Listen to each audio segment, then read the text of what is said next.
So I'm going to do a quick check-in, and we'll see what committee members are here. Bill, are you on board? Bill's here. Great. Robert? Yes. Jeff?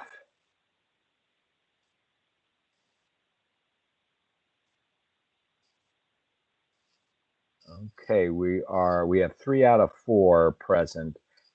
With the time being 9:01, I'm going to go ahead and open the meeting of the Oregon Educators Benefit Board Strategies on Evidence and Outcomes Work Group for June 1st, 2021. And we are participating in this meeting remotely. Hopefully all of you have had a chance to look at your at the agenda. We're going to spend the first half, or a little over half, talking about dental. We're going to then have an update on prevention services, particularly looking at impact of the pandemic. And then we're going to finish on our prevention health promotion activities that we have, specifically talking about WW and Healthy Team, Healthy You. Any questions about the agenda? If not, we'll Hey, Tom, move on. this is Bill. Hi, Bill. Yes.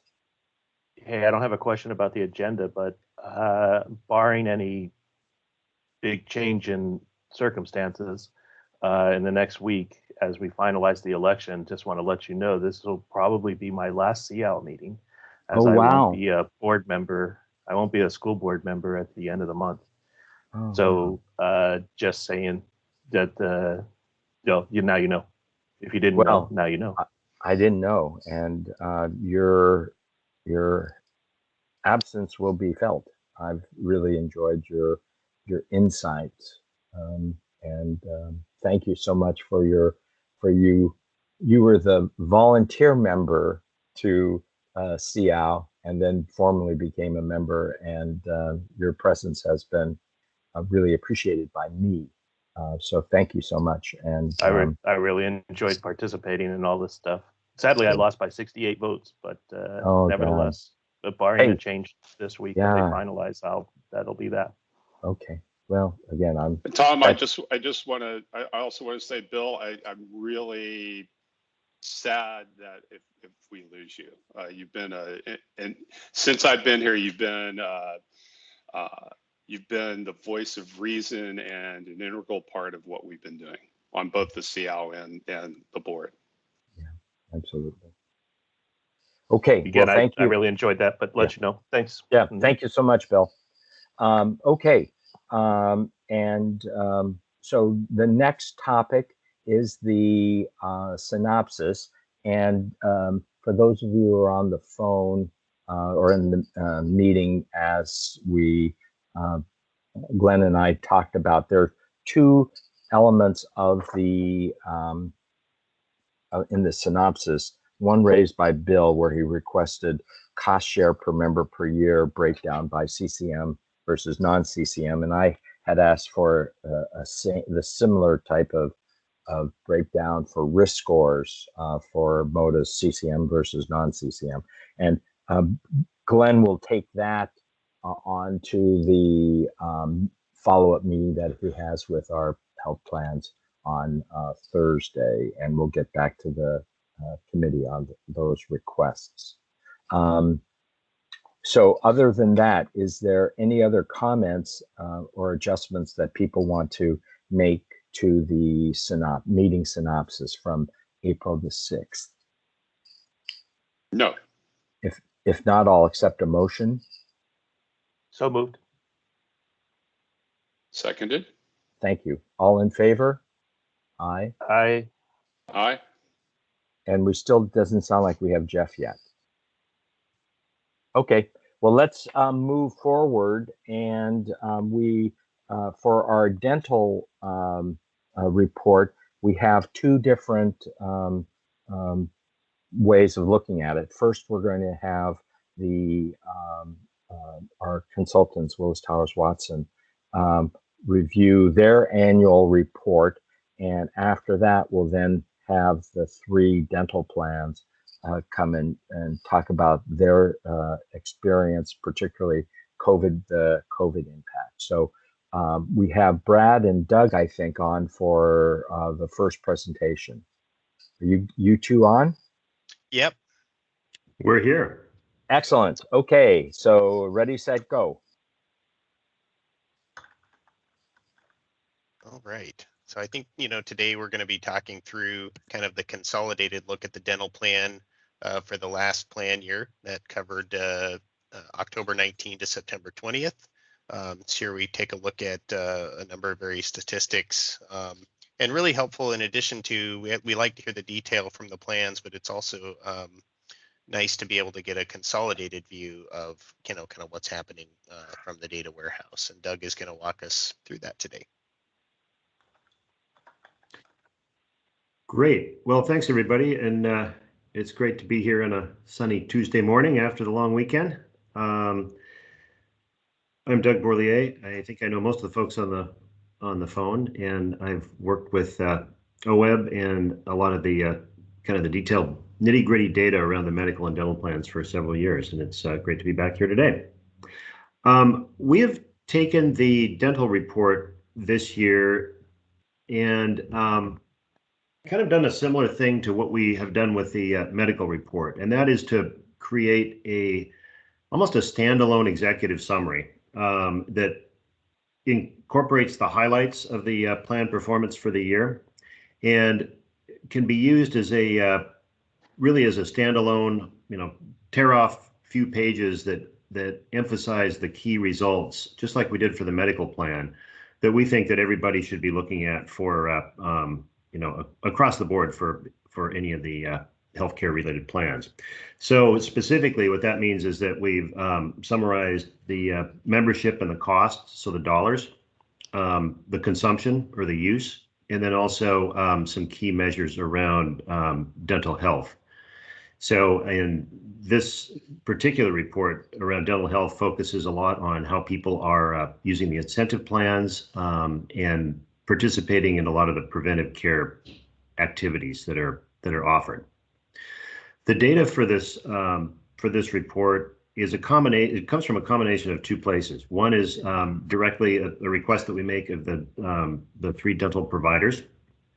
We've worked with them over the years to make sure that we're reporting on a consistent basis, so that when we say preventive care, we've gone through the list of codes with Delta, with Kaiser, and with Willamette, so that when we're talking about something in words, we're showing the same numbers. And we've also brought in information from the data warehouse. As of this last year, we've been working to get the Willamette dental utilization data into the IBM Watson data warehouse, so that we can look at that alongside the medical data. So we do have a few pages in here later on in the report where we're looking at some cross statistics, both around membership and around some health status, where we look at both the dental and the medical data for individuals and see what relationships there are there. So that's kind of interesting. And then finally, we've got some statistics around the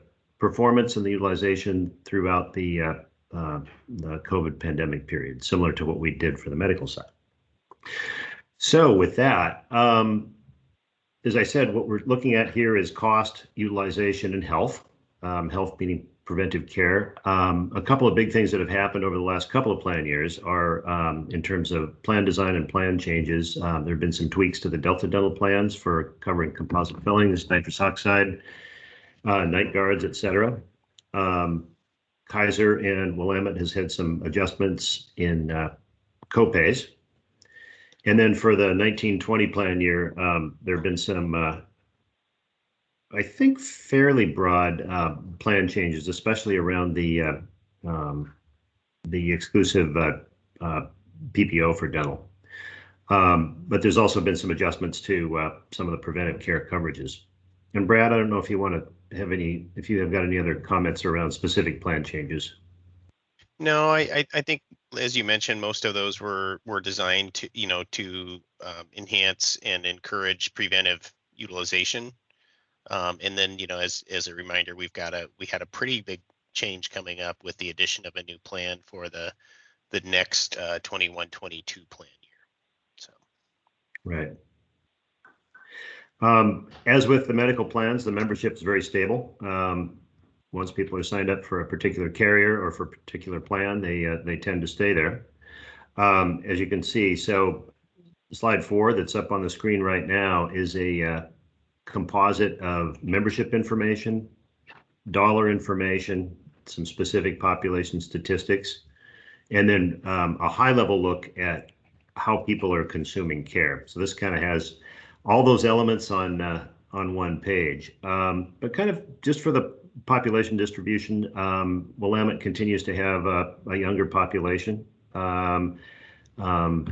probably more heavily weighted toward males than the other two plans. Not a huge difference, but if you wanted to kind of dissect if you look at the average age, you look at the family size, and you look at the percent male, those are two things that kind of stick out.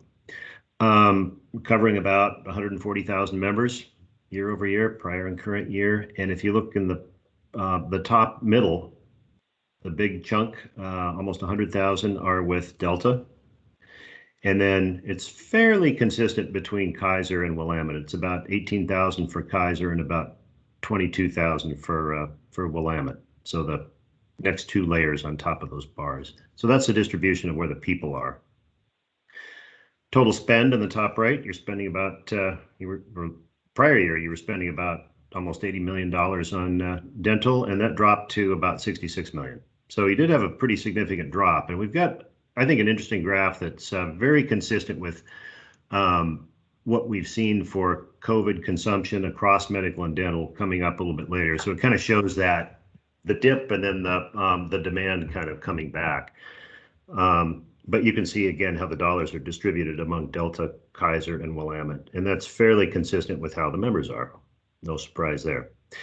And then down at the bottom, we look at how the consumption is split among preventive care, among the basic services, it's like basic restorative, and then the major restorative. And looking here, what we're looking at is prior year, current year, and benchmark, each of those clumps. The benchmarks are provided in each case by the individual carriers. So you're looking at their book of business benchmarks, and you can see it, we've got a fairly high use in preventive and basic services, and then the major restorative, since that's the bigger, expensive, less common stuff, is quite a bit lower overall, but a big drop year over year, especially basic services for Kaiser. I think those basic services may have a little bit more of a choice component. So you could decide that maybe those aren't as either regular as preventive, or maybe you think, well, okay, during COVID I'm going to wait and postpone those kinds of services for another year, and that could be part of what's showing that big drop. But as you'll see later on, what we're seeing, at least in terms of cost, we're seeing that the services took a big dip, but they're kind of roaring back. All right, let's move to the next page, please.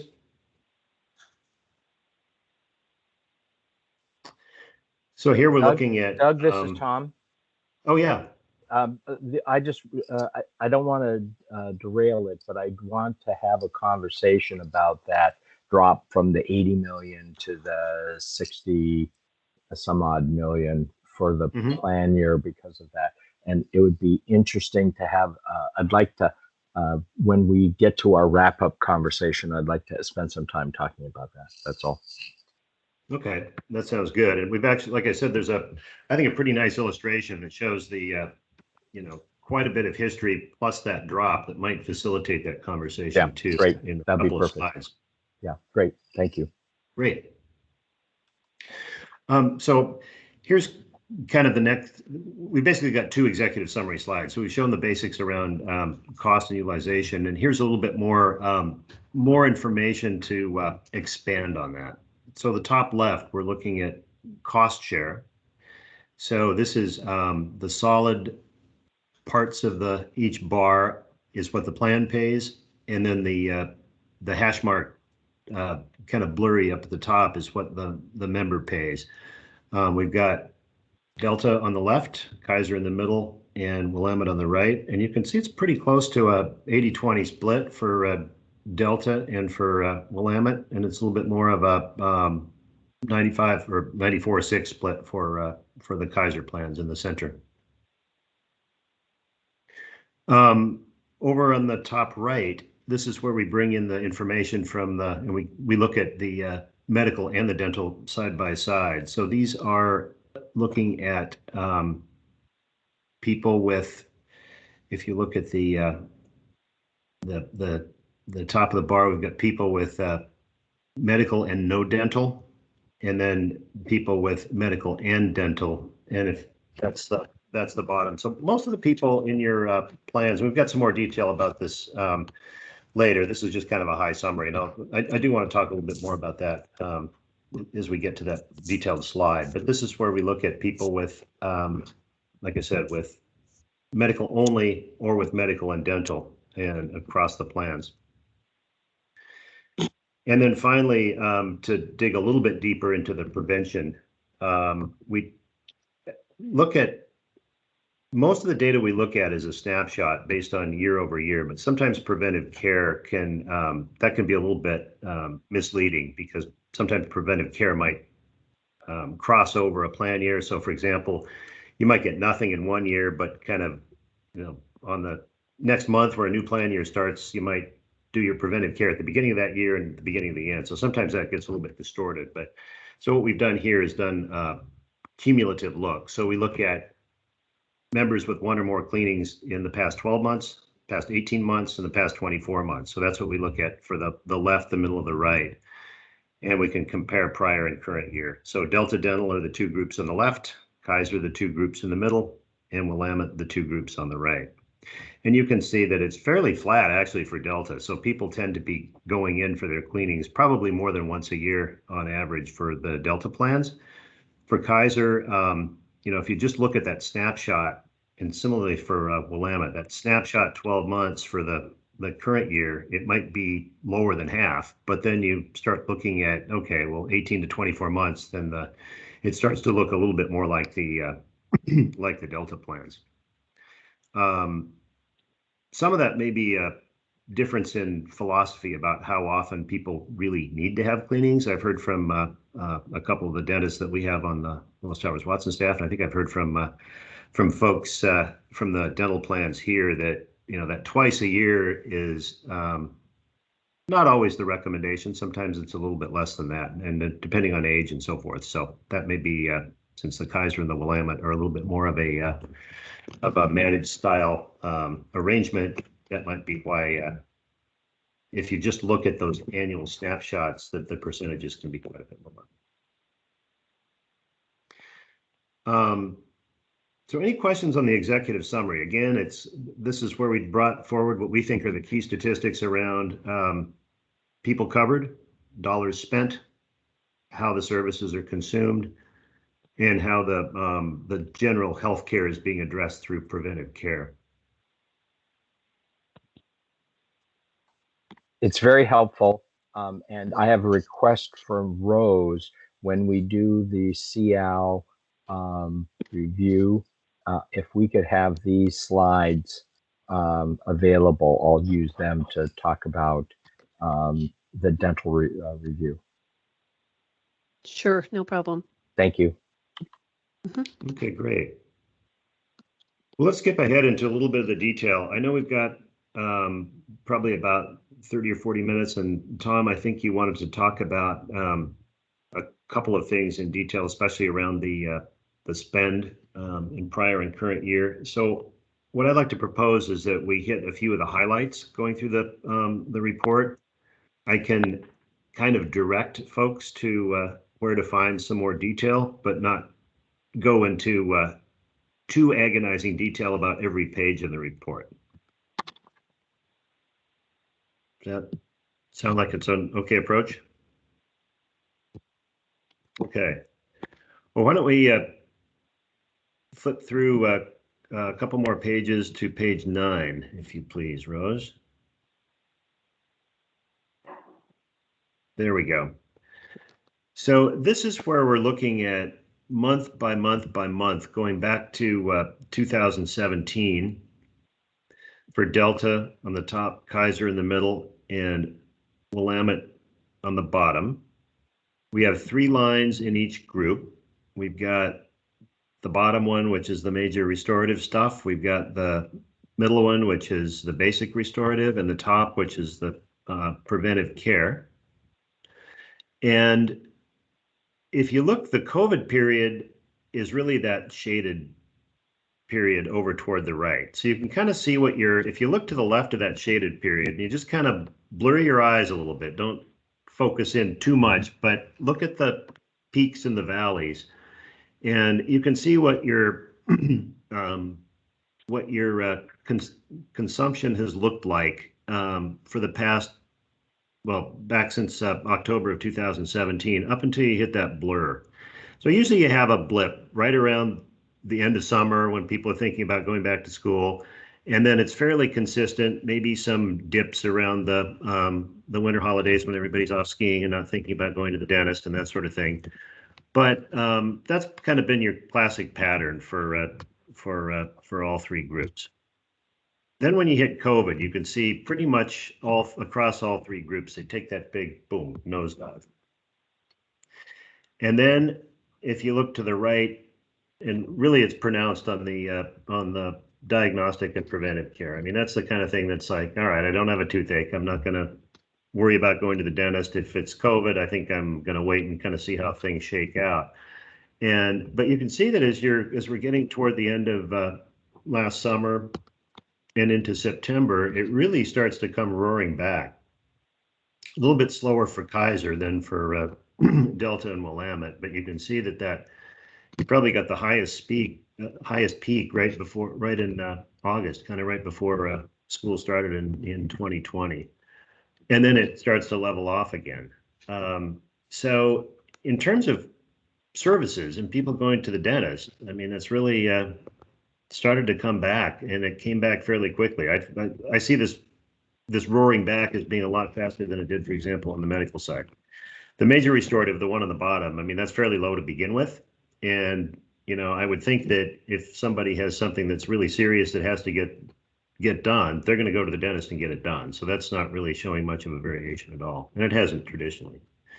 But the stuff that you have choice over, like the basic restorative and the diagnostic, that's really, that took the dip, and it's pretty much coming back to pre-COVID levels. I know I've kind of experienced that myself going to the dentist. I mean, my dentist really got the COVID protocols down, and maybe for 2 or 3 months they were not doing much in terms of services, but after that they really kind of had their act together. And even for myself, I even went back to the dentist fairly soon after I could. So kind of anecdotally, my experience sort of follows what I'm seeing here in the numbers as well. Yeah, and this is Tom. One of the questions that we had was, beyond getting back to the previous baseline, were we going to see, significant ramping up, kind of covering the services that didn't occur during the gap? What I'm seeing here, and I realize it's only through the end of 2020, is that there isn't except for the one bump with Delta around their prevention, diagnostic and preventive for like August. Other than that, it looks like we're getting back to baseline, not going above baseline. Is that fair? Yeah, I think so. That's what we're seeing, at least in the data through December. And as we're monitoring every quarter after that, I would expect to see it stay back to baseline based on what I'm seeing. I mean, you never know. You can always get surprised, but.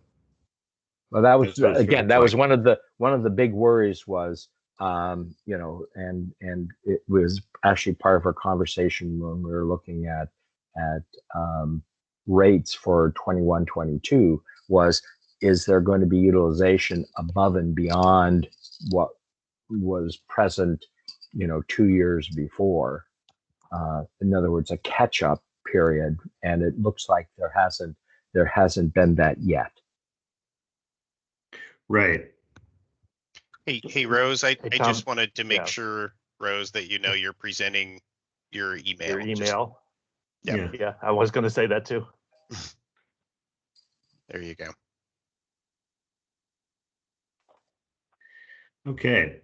Anything else that we want to talk about around that? Kind of coming back from, I guess, recovering from COVID?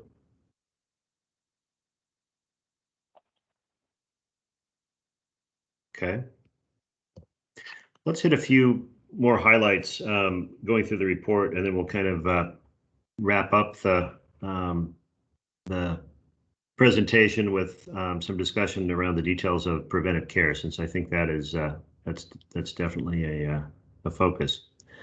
I do want to just touch really quickly on slide 11, which is some more detail around the membership. Again, we made the comment and showed a few statistics around how the membership is really stable across the plans. I think the two bars in the middle really show that. I mean, it's essentially, except for a little bit of a shift with percentage of people in Willamette and Delta, and just, you know, like a percent, it's essentially rock solid. And that's true of the medical plans being pretty much the same too. However, if you look down at the bottom, you can see and we'll kind of watch this too, as new plans get added, we'll watch the distribution of people across those plans. So that's really all I wanted to say on slide 11. If we look at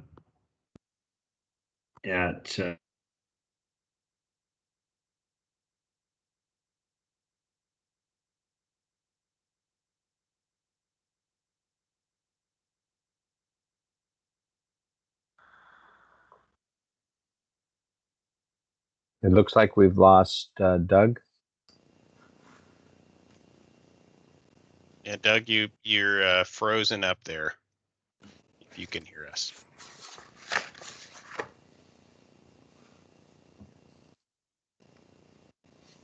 He's in the multiverse. All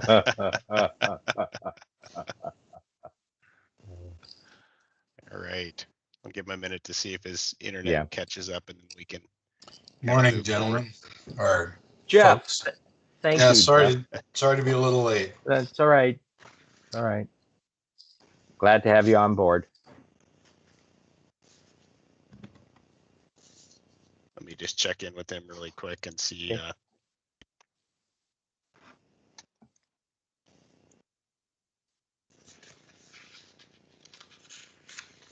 While we have a minute, while we wait, this brings up, I'm hoping that when we start next year, we'll maybe even have in-person meetings again. So hopefully we'll have a chance to discuss that. I think this is Ollie. That's a distinct possibility. So we're pursuing it with Super. services. Yep. Sorry about that, everybody. I was having connection issues here. Glad to have you back on board. That hasn't happened for a while. I wasn't expecting that. It's part of the new normal. Yeah, I guess so. Anyway, I was just saying before I dropped off that slide 12 has got some similar information about plan migration and about plan membership. Historically, and again, as new plans get added, as plan designs get tweaked, this is a nice way to take a look at impact of how people either stay in the same plans or migrate.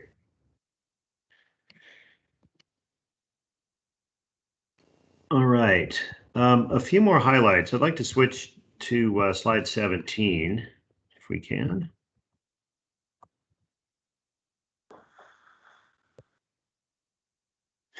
And as we start linking costs with service categories, this is really showing how that cost breaks out between the preventive, the basic, and the major restorative.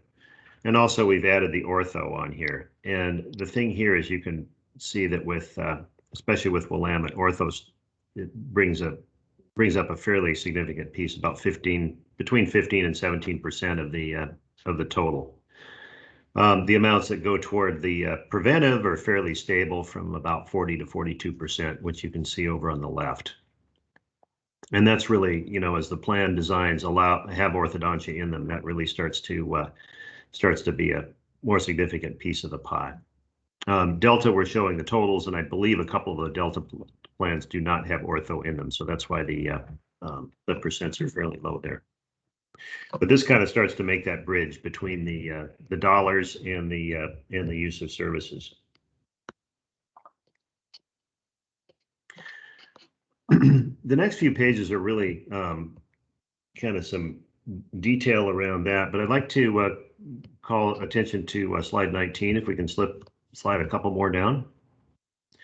And this is where we, remember I made the comment in the executive summary about where we're looking at medical and dental together.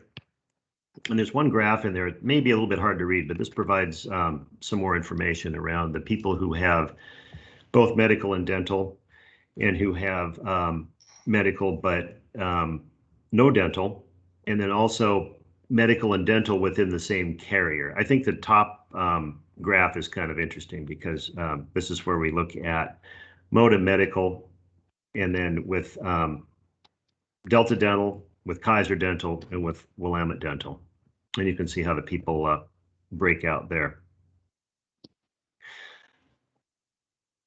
We've got a similar thing with the Kaiser Medical on the bottom left. So people with Kaiser Medical and Delta Dental on the purple bar, Kaiser both in the middle, and then Kaiser and Willamette on the right. I think that cross membership is interesting. You know, it might be interesting in and of itself, but you know, as you're looking at the different plan designs and tailoring communication to your members, you can see how, you know, whether you want to encourage certain types of membership based on the medical membership. And then finally, the no medical with dental is down in the bottom right. So that big bar is people with no medical but who have Delta Dental, and then the center is no medical with Kaiser, and then the far right is no medical with Willamette.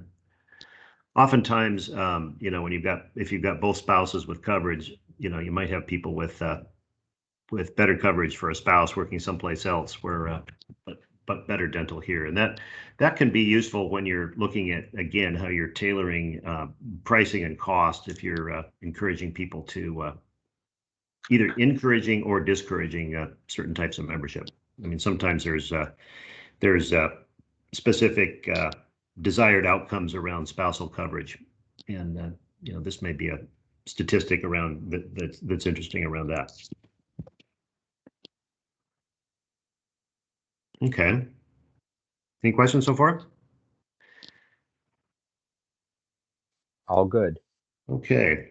Well, let's take a look. I'd like to switch down to slide 27 now. And this is where we're starting to look at preventive care.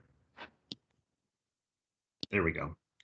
So we talked about the different types of preventive care across time, you know, prior year and current year.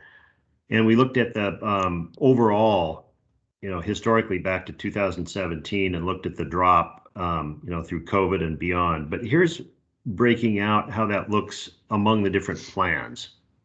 So we had, you know, Delta, Kaiser, and Willamette in those line graphs. Here we've got we're bringing the information about Delta total along with their incentive and their non-incentive plans, and looking to see if there's any big drop or any difference in the drop between the prior and the current year. And there really isn't. You know, if you look at the second from the left, in the middle sets of bars, that's second from the left are the incentive plans, and the one in the middle are the non-incentive plans. And really the behavior has been the same. So it's really, I guess what I would draw from that is that it wasn't so much a plan thing as it was a COVID thing across the board that caused people to stay away for a while. So I think the message there, the action thing would be, don't freak out too much about that and change the plan design. It's more about, making sure people are comfortable getting back in the dental chair and looking at the results of the utilization. People seem to be. So that's really Doug, this is Yeah. Robert. Can I ask a question on this one? So Sure. The fact that they're all higher than book of business in this case is a positive aspect, Yes. is it not? Yes, Okay. very much. I just wanted to remind myself on that. Okay, thanks. Yeah. So I think what happens here too is, no pun intended, this is a fairly educated group of medical and dental consumers.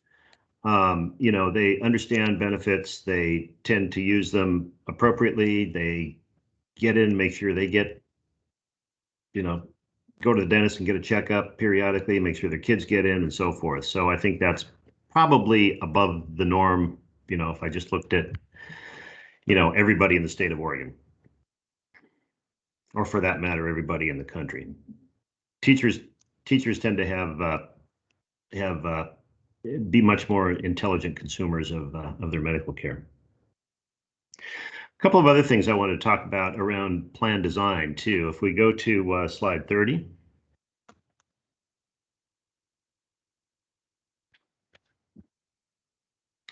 The one thing that we've talked about around plan design are people who are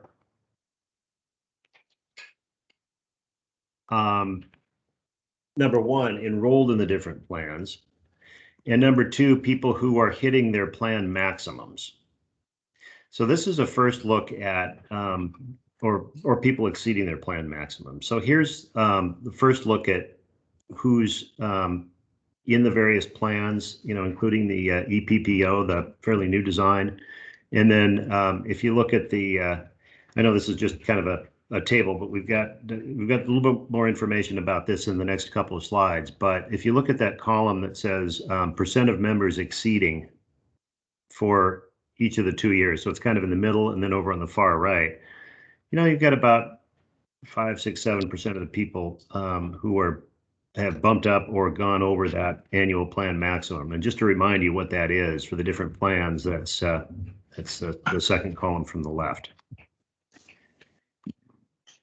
So I think this is important in a couple ways. Number one, it's important because it shows how people are either making a conscious decision to take a lower benefit or kind of deciding how they want their coverage to interface with what that plan maximum is. But there's also a certain amount that's just kind of accidental that sits on top of it. The other thing that this leads into, I think, is are people taking advantage of any of the incentives? And if we take a look at the next page,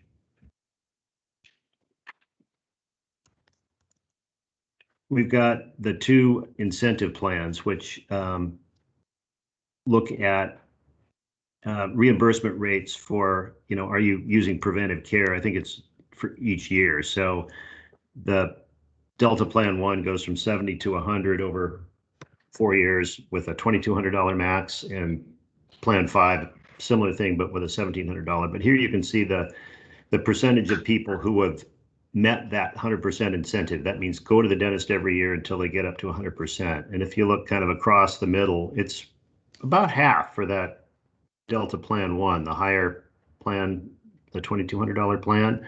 It's about 40% for the $1,700. That one, I'm not quite sure why that difference, other than it might be just younger people not worrying quite as much about going to the dentist every year. But if people are picking that $2,200 plan, you've got about half of them who are hitting the incentive. That kind of makes me wonder if if I were paying the premiums for that $2,200 plan, if I wasn't in that half, why I'm not. But again, maybe some opportunity for communication around how to make sure that you're at that incentive. I will say that I know we've looked at this for the last several years over and over. This has been fairly stable, so it may just be the way people think. So, excuse me, Jeff here. Yeah. Hey, Jeff. I'm noticing the polarization between 100 100% and 70%. Yeah. And it seemed to me that we made an adjustment so that people didn't lose their qualification for 100% last year if they didn't make it to the dentist. So You mean I kind of don't, a COVID provision? yeah, so I don't Yeah. think, I think the 70% level is probably all new enrollees Mm-hmm. or mostly that, as opposed to anybody forfeiting the 100% because they didn't get to the dentist last year. Okay. Well, Jeff, except for the fact that if you look at the 100%, I mean, all the others, they're remarkably stable. And so if those new ones are at 70% and then they start moving down, I guess it may be a replacement piece where, you know, retirees are no longer on it. But what I'd like to see is that, you know, a shift down where there's an increase between the four categories, and I'm not seeing it.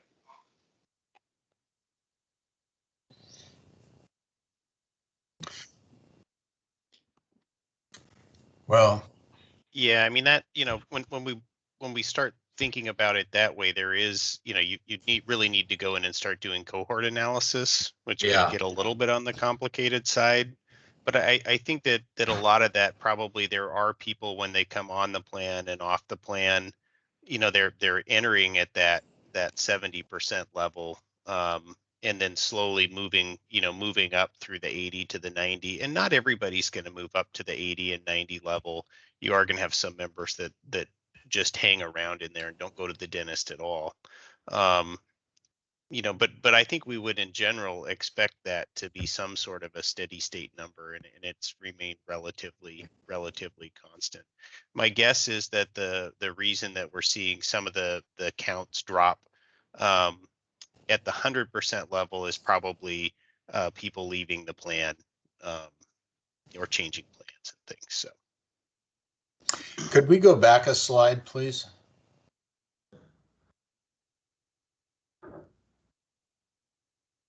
Sure. Or the last one we looked at, I should say. That might have been 27. Oh, so those, 31. There we go. yeah, that was the one that shows what percent are exceeding the maximum. Oh, that's 31. I think it's 30. 30. I'm sorry. Yeah, actually, 30. because dental maximums move so slowly in the marketplace, and I think still the predominant is 1,500 commercially. I'm kind of heartened by the fact that it's a fairly low number, a single-digit number that exceed the maximum. So Yeah, it could be a couple things. It could be, you know, just good preventive care puts off, you know, the major stuff that I guess it would be the basic restorative, you know, so you're not having cavities. And the other is people having some relatively good luck and not having the catastrophic stuff that you can't do anything about. So this suggests to me that we have no need to readjust any of these maximums. No significant need to do that.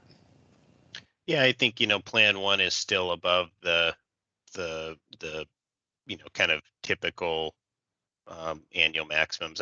You know, they are starting to increase. Like you said, Jeff, they're a little bit slow, but they are between the $1,500 and the $2,000 mark. That can vary a little bit by industry as well, but they are slowly climbing. But I think this, you know, these plan options, you know, plan one and plan one is, you know, above what I would say is a benchmark annual maximum or average. And plan five is actually probably pretty close, you know, right now, between that mix of 2000 and 15. So. And our new plan has a high maximum as well. Correct. So it is good. That's my opinion. Thank you. No, that's great. Yeah, I think that shows that the benefit designs and the way people, the way it's working out for people, at least on a dollar basis, is it's appropriate. Okay. Any other questions on the benefit design piece?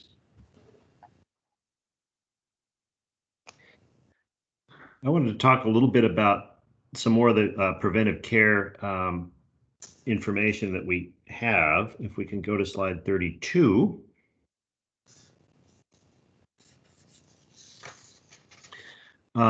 Which says that we've got a section that's starting with a bunch of information about prevention. So we can, let's go to 33. So here we're looking at, and I think this bottom graph is, it's basically the same thing that we had up in the executive summary, but the reason here is we're looking across all carriers and looking at dental cleanings. So not any age limits, nothing else, just dental cleanings. And here we're looking at, like I said, we're looking at 12 months, 18 months, and 24 months, as reported by the carriers. Again, so that we're not just looking at a snapshot, because sometimes when you limit 12 months, you might not have that carryover. And also if you're expanding, some of the plans tend to have a little bit less frequently than once a year. So just to kind of get everybody oriented. The top bars are frequency. So, and these are just for current and prior years. So these are just looking at the 12-month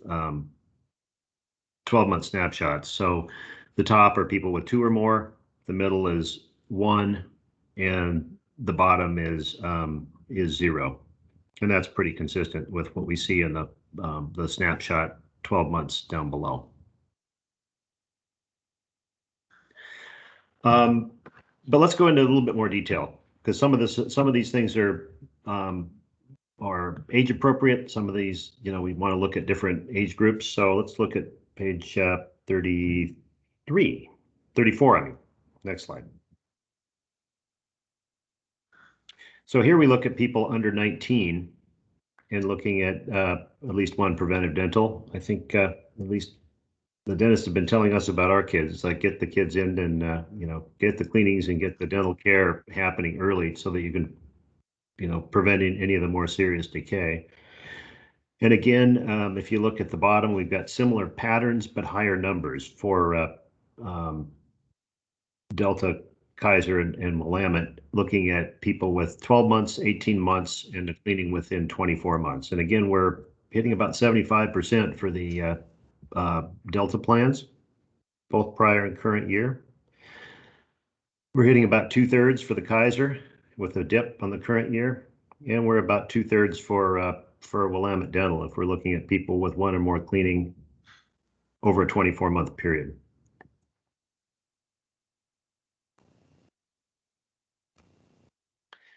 And let's go on to the next few pages, show a little bit more detail around the cleanings, and also, so here's adults. Again, adults for dental are about 2/3 for 24 months, and then Kaiser and Willamette are dropping a bit. Kaiser especially down to about half. So kind of a difference between the under 19 and the 19 and over. And then let's keep going. Next slide, please. So then we look at preventive sealants. And again, as reported by the carriers. So this is looking at ages 6 to 9, just to give an idea and to compare with state average and with the Oregon Health benchmark. We do have quite a drop between prior and current year. Prior years are the hash marks and current years are the solids. Again, possibly a COVID-related drop, but again, if we look at the sealants, these are looking at I think this is looking at a 12-month period, which might not quite be an apples to apples with the statewide average and the Oregon Health. That's why they're a little bit different. But again, they're kind of in that same ballpark, right around a fifth, 20%. I think this will be one to watch about the post-COVID coming back, because, you know, again, I think people were probably a little bit leery around taking their kids to the dentist during the COVID period. Well, And let's do I one more agree. slide, please. This is Tom. I Yeah. agree completely, and we're going to be hearing some from the plans when you're finished, Doug. But the idea of us getting back on track is going to be critical, and we've been talking with our dental providers all along, and I'm encouraged by our conversations, but the proof will be, you know, a year from now when we do these, you know, the same dental review, is to see us being back to where we were before or higher. Yeah, hopefully what we'll see is just a mirror image of these. Yeah, exactly. These left three graphs. Yeah. And back toward normal. Yep. And you can see here that again, this is looking at ages 10 to 14. Similar information and similar range of drops. so Tom, you're asking for next year's report to have 3 columns? Yes. It would be very helpful to for next year's report to have the 18-19, 19-20, 20-21. Yeah, so we can actually see that. Yeah, to see the where it was COVID year rebound. Right. And hopefully instead of a mirror image, that'll be a high, low, high. Yeah. I think a lot of this is communication, education, repetition, and you know, the providers are out there, the benefits are out there, the plans are structured, and it's kind of getting people comfortable and, you know, back to doing what they would normally have done before. All right, let's finish up just to complete the picture with some information around the Orthodontia Benefits. We can go to the next couple of pages. There we go. So this is looking at cost per member per year of the 3 different plans year over year of orthodontia. And again, we've got a drop on the Delta and the Willamette. Kaiser's got a little bit different financial arrangements, so that's why that stays there at the capitated rate. But the Delta and Willamette have, especially Willamette, has dropped fairly significantly. Again, when we look at this with 3 years, I think we'll see Kaiser being another year of the capitation rate, and then hopefully Delta and Willamette bouncing back up. Let's go to the next page, please. And here we're looking at services. So the last one was dollars. This one is services. Delta down a little bit. Willamette and Kaiser are kind of following similar patterns of the drop. So the dollars, just looking at dollars, that's an example of why just looking at dollars sometimes can be misleading. We look at both dollars and services, we get the full picture.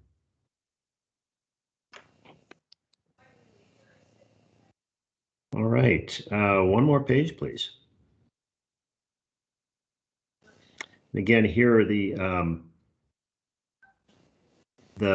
percentage of the membership in each of the plans that have orthodontia that are using it. This isn't the percentage of kids using it. This is the percentage of people in the plan. So the denominator is everybody.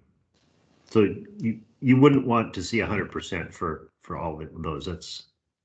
That's kind of my point there. But you can see it's around, you know, 2 to 3% for the deltas. Kaiser, I think because of the way the benefits are structured, are between 5 and 6%. And again, you can see the drop year over between last year and this year. The Delta EPPO, in the middle, that's a fairly small number to start with. So that may, if I were to hazard a guess, that's probably going to trend upward toward the other Delta plans, but we'll see how that plays out. This is not the year over year to draw any trends about any trend conclusions about the future.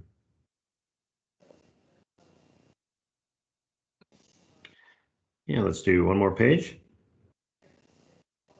All right.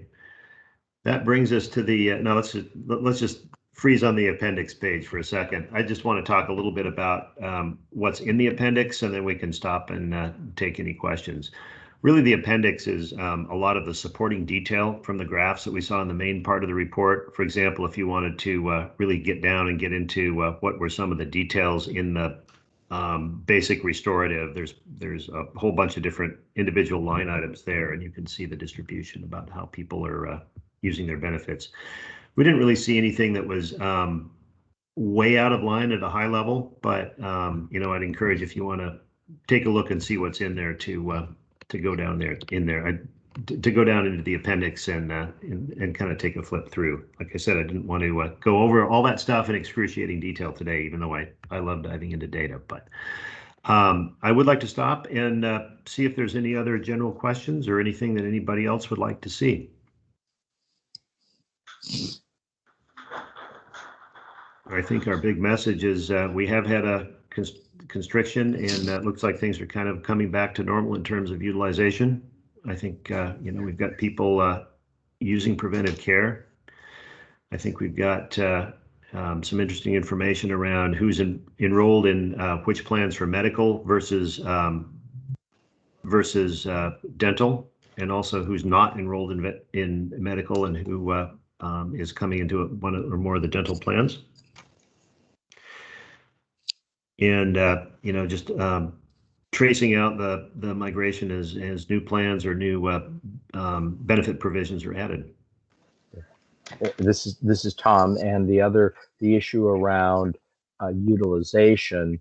It doesn't look like there, at least so far, has been a rebound above our historical information. So that would suggest that in terms of rates, we're at, and essentially all the plans came in at essentially, you know, no change. I mean, you know, a 1 or 2% up or down. The reality, that means that we should be good going into the 21-22 plan year.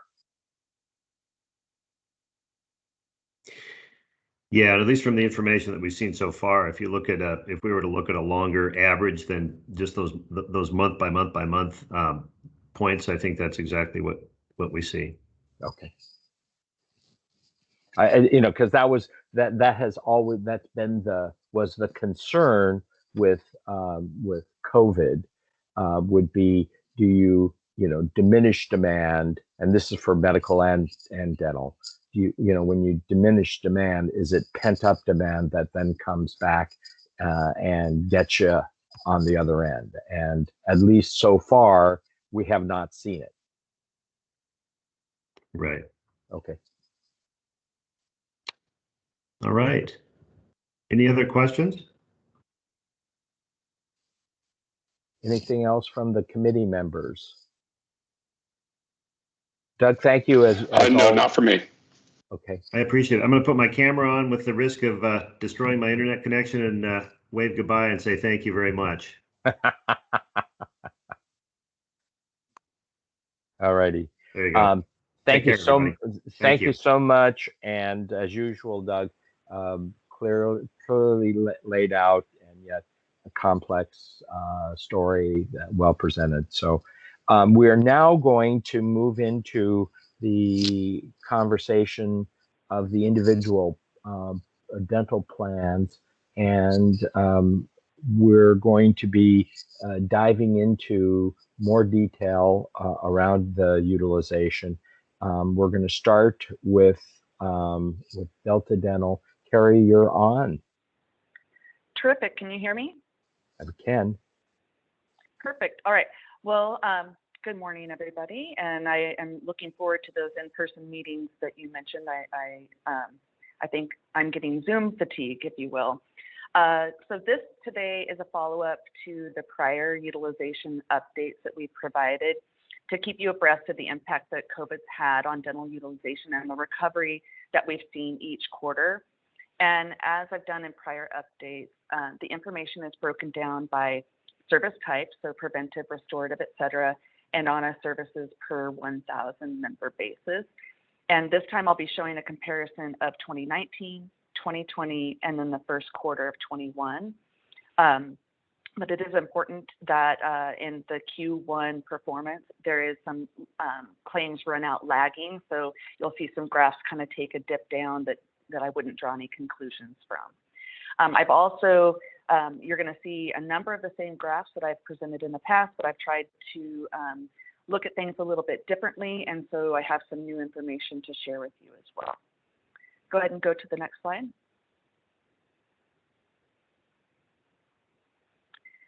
So here we're looking at, well, let me first orient you to the graph. Along the bottom x-axis is time shown week by week, and the y-axis represents the number of services per 1,000 members, and in this case, the number of unique visits per 1,000 members.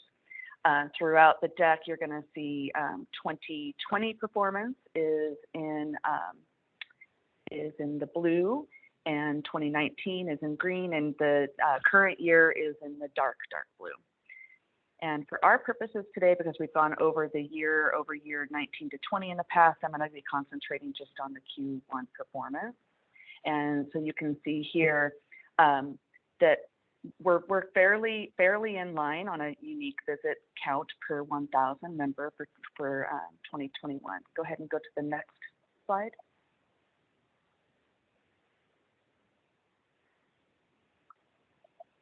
And here we're looking at the average number of services per visit. And so we're tracking 2021 is looking right in alignment with prior years. I did want to point out that the bump you see in the summertime here, and it also showed in the graphs that Doug just reviewed, that bump is largely driven by that period of time over last summer where we covered an additional code that happened to fall in the preventive services category to help assist with the increased cost of PPE.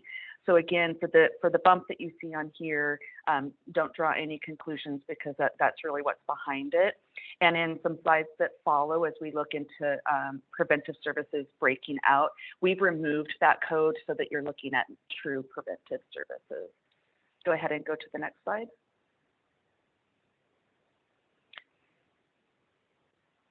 So here we're looking at the number of preventive services per 1,000, and this category includes cleanings, fluoride treatments, and sealants. But this time, I broke it out into age groups to see if the populations are performing differently.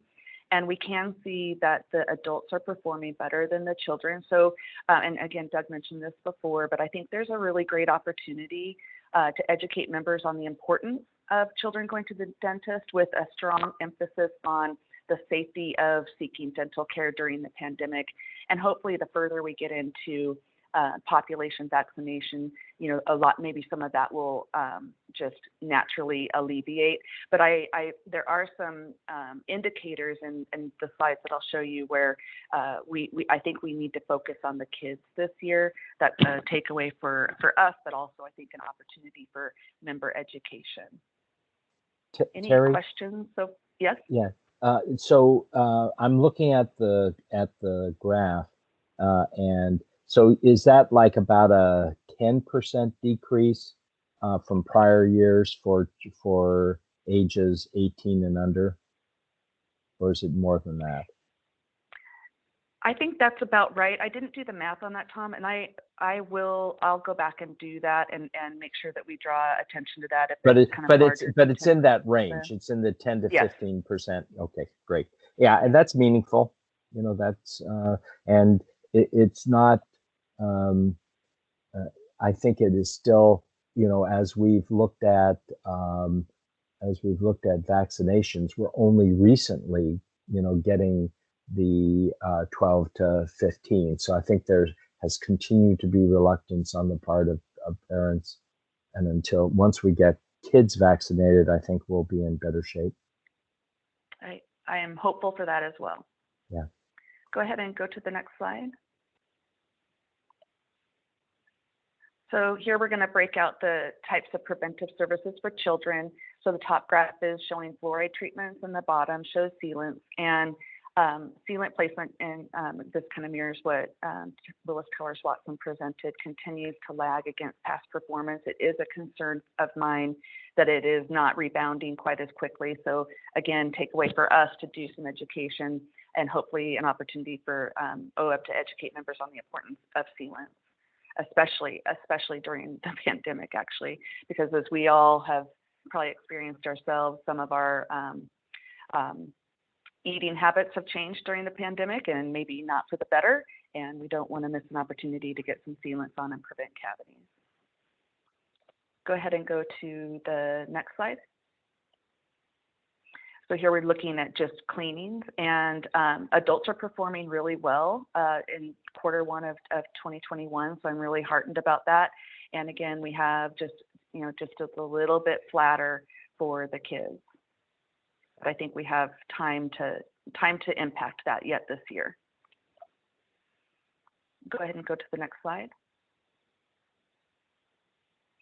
Okay, so I wanted to look into what degree the pandemic and the approximate 6-week disruption of services, how it impacted continuity of periodontal care. And so what we did is we took a look at the population of members who have a history of 2 or more perio cleanings in both 2018 and 2019, because that to me is an indicator that they are regular in seeking their periodontal maintenance. And then of those members who had 1 or 0 cleanings in 2020. And what is really terrific is that nearly 70% of that population did receive 2 or more perio cleanings. I think that's phenomenal, especially when there was a chunk of time where they couldn't have sought that care during the year. 7% of members that have a history of multiple perio services did not have a cleaning at all in 2020. So that's a relatively small number. I actually was expecting it to be maybe a bigger impact. So this is, I think, really good information on the adult population with periodontitis. Go ahead and go to the next one. And here we're looking at services. So this would include initial therapies and periodontal maintenance. And perio it's tracking pretty well yet in 2021. So that's also good because, go ahead and go to the next one. Because as we've talked about in the past, we all agree that periotherapy and maintenance are critical services, but I found it especially important in light of a recent study. So complications of COVID are caused by a severe inflammatory reaction, and that reaction was thought to share some common signals with periodontitis or gum disease. So this study looked at the association between COVID complications and the presence of gum disease, and they concluded that periodontitis was associated with a higher risk of ICU admission, the need for assisted ventilation, and death of COVID patients. So it's I think it's really terrific that the OEB member data showing that they continued to seek those services throughout the pandemic. Go ahead and go to the next slide. So here we've seen this every time before. I just put them both on one slide for brevity's sake. We're looking at restorative services on the top, tracking really, really well. This is all ages, and then crowns on the bottom, and that's tracking really, really well also. And that to me is a little bit surprising because, go ahead and go to the next slide. Because the vast majority of dentists in an ADA survey indicate that the prevalence of stress-related oral health conditions within their patient base have increased since the onset of the pandemic. So this comes from the ADA Health Policy Institute. They do a biweekly tracking poll. So I'm a little surprised that we're not seeing some increase in the restorative and crowns, but I wanted to look at that again in a slightly different way. So go ahead and go to the next slide. We looked into what restorative impacts we might be seeing as a result of the increased stress. So when a tooth cracks, it is very often restored with a buildup and a crown provided on the same data service on the same claim. So this chart tracks the number of crown and buildup combos per 1,000 members. And you can see at the very bottom, we're not actually seeing a significant increase, at least not yet. And this is something that I'm going to want to continue to follow to see if it takes a little while to hit our claims. But it could be offset by the next slide. So go ahead and go to the next slide. So here we looked at the number of night guards provided over the last 3 years. So night guards are recommended to protect teeth from the effects of clenching and grinding, which on that ADA survey slide we saw was dentists are reporting more effects of. So here we're seeing an increase in the number of night guards that have been delivered. So hopefully these guards will prevent fractured teeth, and that would then prevent the need for a buildup in crown. And go to the next slide. So for specialty services, as I've said in the past, throughout the pandemic for both root canals and oral surgeries, you know, they fared very well throughout the pandemic, and their performance continues to track really well. Actually, beginning of the year for oral surgeries, maybe a little bit higher. But that I wouldn't really draw too many conclusions from that right now, but again, continues to perform very well and steady. And then we'll go to the final slide. So I also, I get asked an awful lot about dentists and delivering vaccinations. So nearly most states have adopted new rules to allow dentists to administer vaccines. Oregon, of course, was the very first state prior to the pandemic to change the scope of practice for dentists to be able to do this for all types of vaccines. But I get asked quite a bit, how much is that really impacting? So this is also from an ADA survey, and it querying, are you, as a practitioner, are you providing vaccines anywhere? And you can see that by far and away, most dentists are not doing that. But I found it interesting that it does break out differently depending on if you're in a big group practice, so whether it's a private group practice or a DSO or what we often refer to as a corporate practice. So they are slightly more likely to, as a dentist, to deliver vaccines if they're in one of those larger group practices. I also found it really interesting. I don't know why this would be, but the women apparently, women dentists are more likely to, at least by report, deliver vaccines versus men. And then within the report, they did break out Oregon specifically. And in Oregon, we're tracking a little higher than all of these numbers, and 10% of dentists report administering COVID vaccines. And what I have heard, at least anecdotally, all of the rules and storage guidelines, et cetera, for the vaccines really prohibit it from being something that can be offered in a private practice. So from what we're hearing, most dentists that are doing this are they are taking part in mass vaccination events where they're kind of under the umbrella of, say, OHSU or Salem Health or some other big entity that are kind of sponsoring it and organizing it, and dentists are showing up just to do their part. I did also want to add that of the vast majority of the dentists that were surveyed around, that said they were not going to administer, or they are not, I did want to point out there was 8% that said, no, I'm not, but I plan to.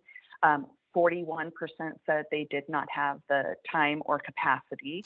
And then a little disheartening to me was 32% are just not interested in providing vaccination. So I just wanted to add that for a little interesting background.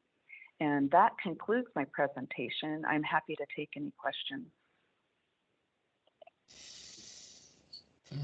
Very helpful and encouraging that how quickly your providers were able to get back into the flow of care. This was, again, very encouraging.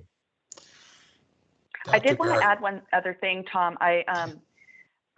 You mentioned the pent-up demand a couple times, and I think, and this is just Terry's opinion, I think some of that was tempered by all of the new restrictions and guidelines for infection control protocols. So I think if that were absent and dentists could go back to work like they used to, say 2 years ago, we might have seen a little bit, assuming that the public would seek care. But I think the capacity at the point of care has been somewhat restricted because of the increased protocol. So I just wanted to add that for a little, again, background information. Okay, and so with that, do you, you know, as 100% of Oregonians are vaccinated, do we go back to? Do you think there's still that pent up demand, or do you think it's ameliorated over time? I think it's the latter. I think it's ameliorated over time. Yeah. Okay, good. Thank you. Question. Hi, Jeff. So you mentioned you were disappointed in the number of dentists that were considering providing vaccinations. Do you think maybe part of that is the politicalization issue, that they don't want to risk alienating patients? Yes, I think that's it. It's, you know, it's a tough conversation, and I would say from my own experience in private practice, I'm still wearing a lot of scars from having a debate with patients over fluoride, because it happened all the time. And I think you just kind of lose a little bit of fight over time. And I think for a lot of dentists, they may be thinking, you know what, if I'm going to have to convince somebody to do something, I'm going to convince somebody to have a fluoride treatment or take a fluoride tablet versus jump into the vaccination camp, because that can be, for a lot of patients, very, very polarizing. Well, the reason I asked the question is, of course, we're still pursuing ways to encourage a higher vaccination rate. So it doesn't seem like this is an avenue to poke at much. No, I don't. I mean, what I want to do, or what I have been doing, is just working with the Oregon Dental Association to try to, for those dentists that want to be engaged, to try to connect them with events where they can participate. Yeah, thank you. Any other questions from the work group? Thank you, Terry. That was very good. Got us the information exactly we needed. We're moving now on to Kaiser Permanente. And Dan, are you going to be taking it? Hello. Yes, I can do the presentation. I'm going to be joined by Rich Mole here. Rich, are you? Let's do a sound check for you. Are you there? Yeah. Can you hear me, Dan? Yeah. I can hear you both. I assume someone is driving the slide deck, so we will get started. Super. So good morning, everyone. And we're going to be providing very similar information that Dr. Baracello presented around our utilization. We did 3-year utilization going back to 2019 and compared our numbers. And then Rich is I'm going to get us pretty quickly, because the story is kind of the same that we've heard from Towers Watson, that we're getting back to our regular levels. But I'm going to get us quickly to our last slide, where Rich is going to be going over some of the technology updates that I'm really excited about, that have taken a long time to get to get the same kind of level of service, online appointing, and e-visits, and express check-ins that our medical members have experienced.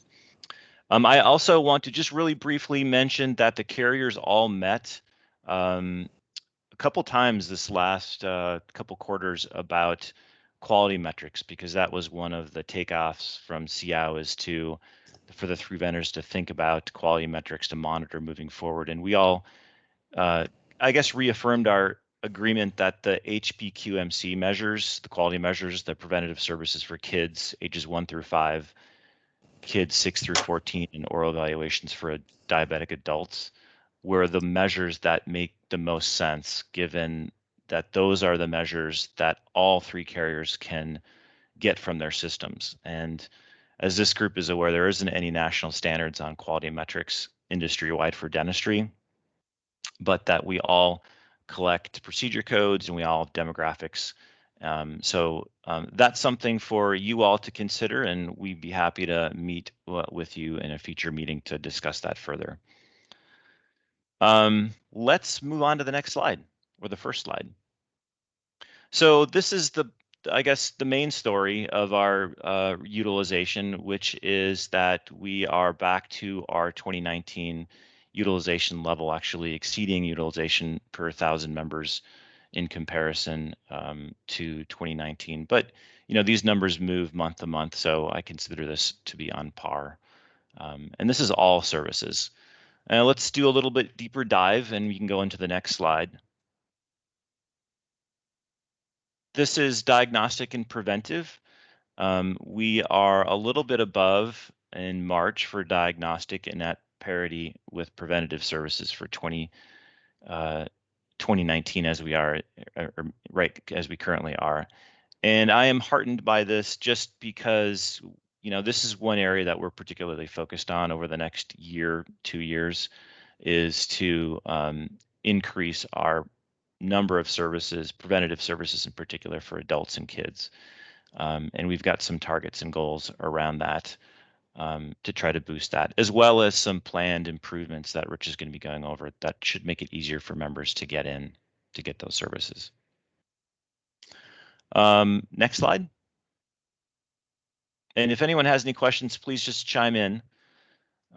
This is periodontal and filling services, so sort of basic routine restorative and periodontal services.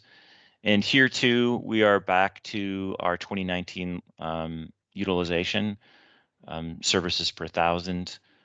And it's interesting, Dr. Baricelli mentioned crowns and basic restorative and some of the differences. And I think we are seeing some of that as well. We'll see later our number of crowns is down a little bit. There might be some reasons for that based on plan design and other things. But I do think that patients are a little bit more resistant to getting into a longer journey of care right now, just because because of some of the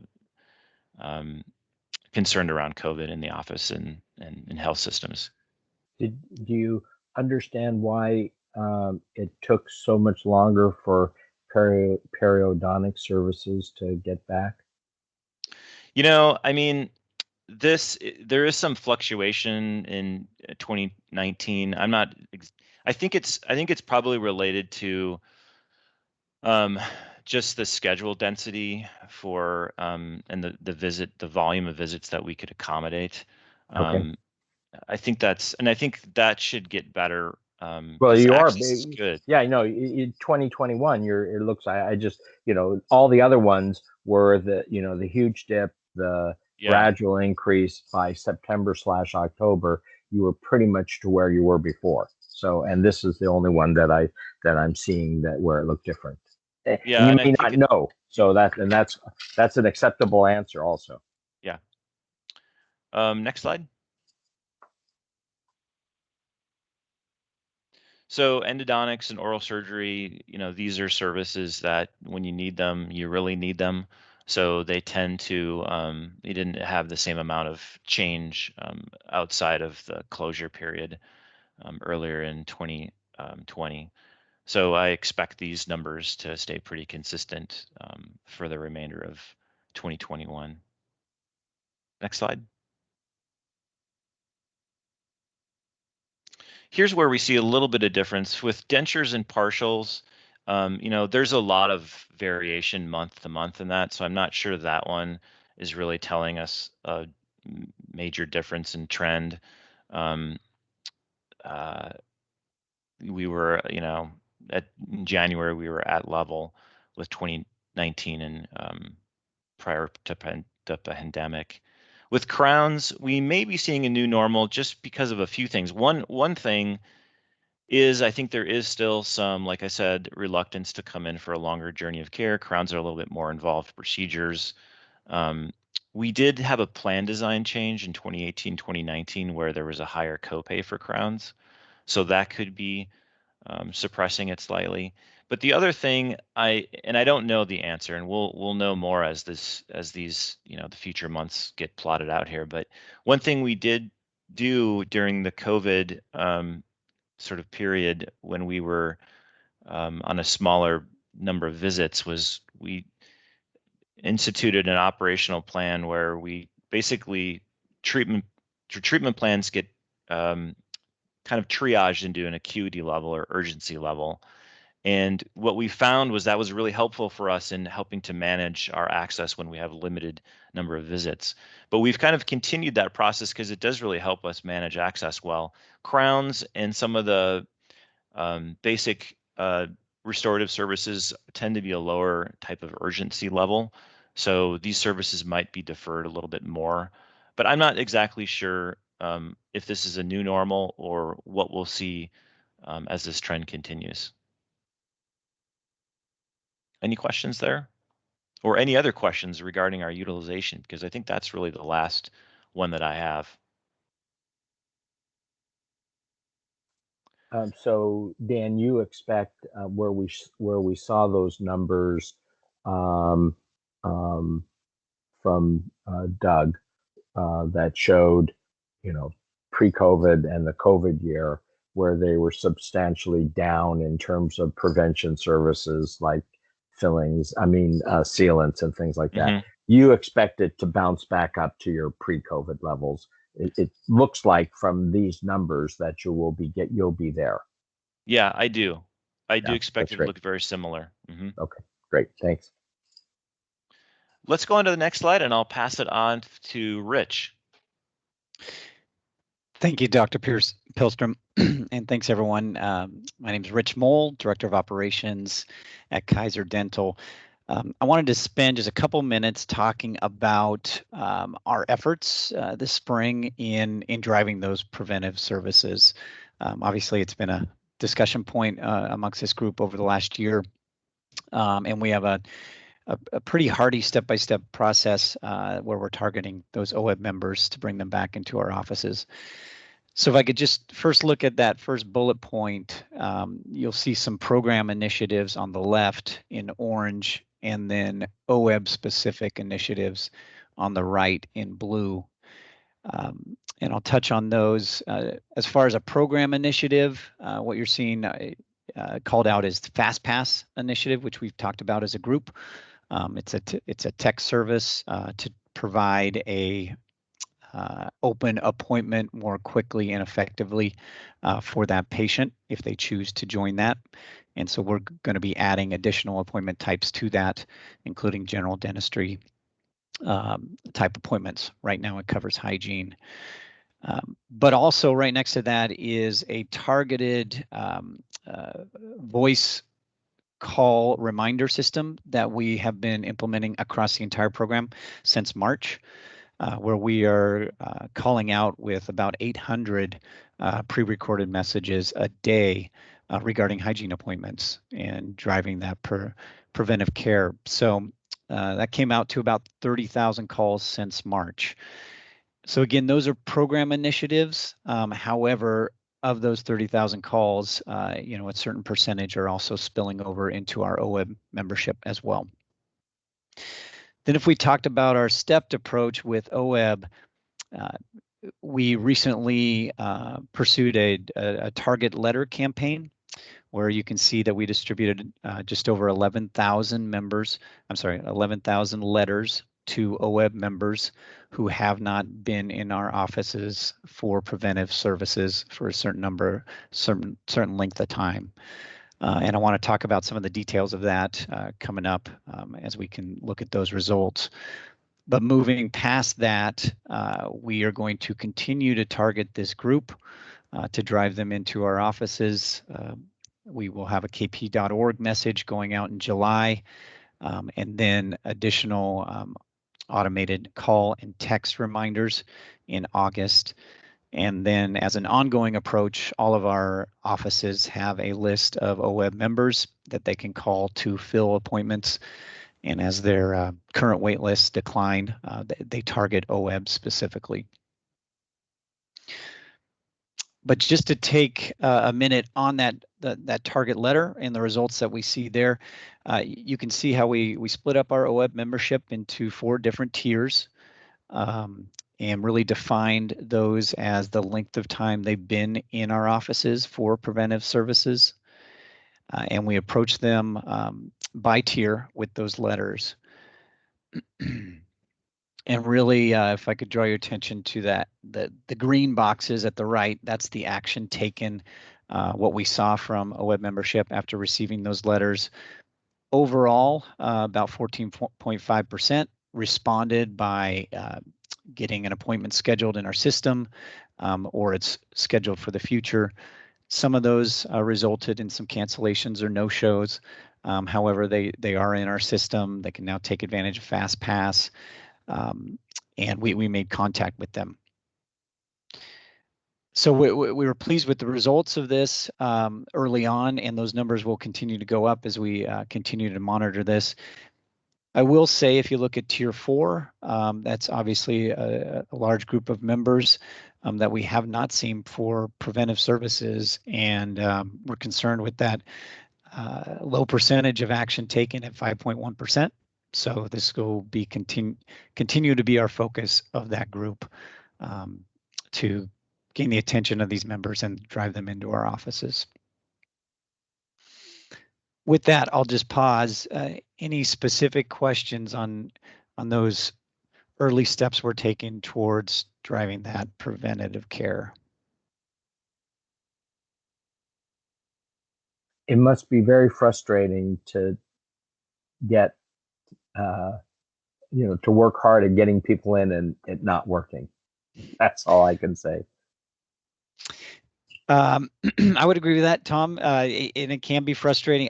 I will say, for a letter campaign, to see a response rate of 14, almost 15%, that's better than what we've done in the past. So we were happy with that. But to your point, I'm thinking how do we reach that group? Yeah, the never seen, and Yep. then to get nowhere. It's like you almost want to send out the dental police to their house and arrest them and bring them to the chair. Maybe we'll add that to our plan. But I'm probably that's probably not a great idea, but yeah, we definitely do notice, though. Obviously, our patients respond in different ways to different communication channels. Sure. So they're going to see more coming out of kp.org, and then a lot of them like the texts as well. Yeah. So we expect to see that number rise. Super. Okay. Thank you. And along those lines, Dr. Pihlstrom mentioned some of our technology updates and what we will be experiencing in the next year. As he said, we're very excited about these. It's really providing that full member experience that many of our OEB members have experienced on the medical side, and now they can expect those same tools and convenient services on the dental side. So first one that went live this year was Fastpass, which I mentioned, the ability to send them a text, get them into the office quicker, and fill those last minute appointments if it's convenient for them.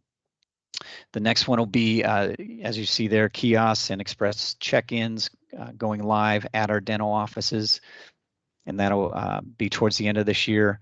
And also, before the end of the year, we will have our dental-only members added to kp.org. This is a big step for us as a program. Granted, that will only affect about 10% of OEB membership, since most of them are medical and dental and already have that experience. But it really provides a great communication channel to those dental-only members. And then next year will be our online appointing, where we've had limited online appointing so far with a few hygiene appointments, but now we have our systems in place and the platforms in place to really expand that early next year, and provide that convenience factor for membership in appointing online. So that'll be early 2022. Last bullet point there is about the enhanced benefits for preventive dental care. And as of October 2021, members will pay zero copay for preventive office visits. I know that this group has talked about this in different venues. But other than that, I look forward to coming back to the group, hopefully in a few months, and to show you some updates on these percentages and our ability to drive these patients in. So thanks for your support of that, and let us know if you have any questions along the way. Super. I'm going to, Dan, at the beginning of the conversation, you said that the three dental plans had gotten together and have kind of a consensus around prevention measures. It would be very helpful, I think, maybe in September. And Glenn, maybe you can work with them and get this scheduled, but have a presentation where the SEOW hears the recommendations in detail, and we can circle back to the ones that the measures that we've had in place. They've been, I think, report only, but we can kind of nail down what we're going to be expecting in regards to quality metrics for our dental plans. Because I know there's been controversy around it, and obviously COVID put a big hole in a lot of planning, but it'd be great to have a conclusion on that. Yeah, let's do that. Okay, so if nothing more from Kaiser Permanente, we move on to the Willamette Dental Group, and Dr. Mark Chambers and Tiffany Link are going to join us. Mark, are you there? I'm here. Great. You're going to lead the show? Yep, Tiffany's actually going to take the first two slides, and then Super. I'll continue from there. Great, thank you. Hi, good morning. Thanks so much for having us. So A little louder, Tiffany. Yep, absolutely. My name is Tiffany Link, and I am the Key Account and Client Service Supervisor. And then with me today is Dr. Mark Chambers. Great. So on this first slide here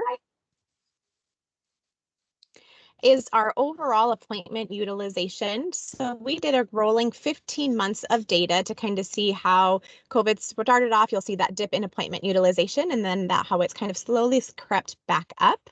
So if we do compare appointment utilization for January 2020 to January of 2021, we're at 84% utilization. And then if we compare March 2021 to that January 2020 number, we're at 88% utilization. Now, given the enhanced protocols and spatial requirements and all of the enhanced safety measures that we're required to comply by, we feel that this is kind of a great representation and a great place to currently be at. Appointment cancellations, in our previous presentations, we've shared that those numbers have been much higher than normal.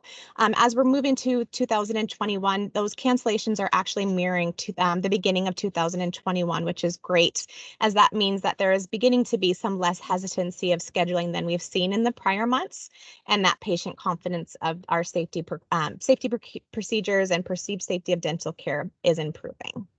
Next slide, please. And just a quick update on our ongoing preventive dental outreach. So for Willamette Dental, as part of our portion to kind of increase that dental utilization, we did engage in some member outreach to our current OEB members that have never been seen. So we created a new patient member outreach program, and we started that first mailing in January of 2021, and we provided outreach via letter to 3,700 OEB members. We provided a second outreach that began in the beginning of March and kind of went through the end of April to those members that still had yet to schedule. For that attempt, we tried changing that outreach platform to via email or even voicemail if we had that information on file. And then if we didn't have any of that, we sent another letter, and that was to approximately 3,200 people. To date, we've had 621 members that have scheduled appointments based on that outreach. So that's at about 16.8%. As a reminder, we are currently waiving that office visit copay for new patient appointments if there's any cost barrier for these members to come in and be seen. And that waiver of the office visit will continue through the 21-22 plan year as well. And now I'm going to hand it over to Dr. Chambers to dive into the utilization. As we look at the next slide, it really mirrors the slide that Tiffany just showed on utilization for preventative services. There's been considerable effort being made by the offices to reach out to the patients. Phone calls are being made, text messages, mailers are being sent out, other avenues like Tiffany just touched on. And we've seen headway, we've seen some improvement. And with time, we're finding that it's getting easier and easier to convince some of those more hesitant patients to come into the office. We do anticipate that this summer is going to be a busy time as more patients are being vaccinated, as employees are starting to wrap up. For example, our school teachers are wrapping up, kids are out of school, and consequently, we've encouraged employees, Willamette Dental Group employees, to be available during the summer to try to take their vacations, maybe during the springtime, so that they're available to help take care of the OEB employees. As we move on to the next slide, the basic dental services also, we can see similar trends in returning back to our pre-pandemic levels. We see a little dip in September. Really typical to see a dip during September as teachers are back in school, as our kids are back in school. And likewise, we saw a little dip in November as we saw COVID cases increase during that time. But in general, we are trending up and utilization is improving. On the following slide, it'll dive further into major restorative treatment. And you can see with this, we're somewhat at the level where we were pre-pandemic, knowing that major restorative care, crowns, bridges, implants, many patients do kind of view these as more elective, and consequently, we anticipate probably a little bit of a lag in these procedures until maybe summertime, or as we start to see patients further vaccinated. The next slide goes in on cleanings and utilization for cleanings. We can see that, in fact, industry-wide, we have seen some patients put off cleaning somewhat from, I guess they view it more as a preventative or more elective procedure that they can put off. It's not the toothache that screams and requires attention immediately. But we have started to see stabilization of those levels and increases over time. It has been interesting, and it goes back to the outreach portion. I know I have patients that I've been seeing for 15 years, every 3 months for perio maintenance. They've been faithful in coming in, and now it's a struggle to get that faithful patient sometimes to come in. We found that more personalized approach needs to be taken, often utilizing downtime in a schedule to have our hygienist reach out, make a personal phone call to some of these patients to try to encourage them, to let them be more aware of the efforts we're making at the offices to provide a safe environment for them. The following slide talks about sealant utilization. I know we shared that last year we did change our decision support tools in our electronic medical record to encourage increased preventative services through our whole patient population. And you can see because of this, starting last year, we've seen a significant uptick in sealant utilization. We are strong believers in that sealants and all preventative procedures need to be geared towards evidence-based research that shows that those that are high risk benefit more from these preventative procedures.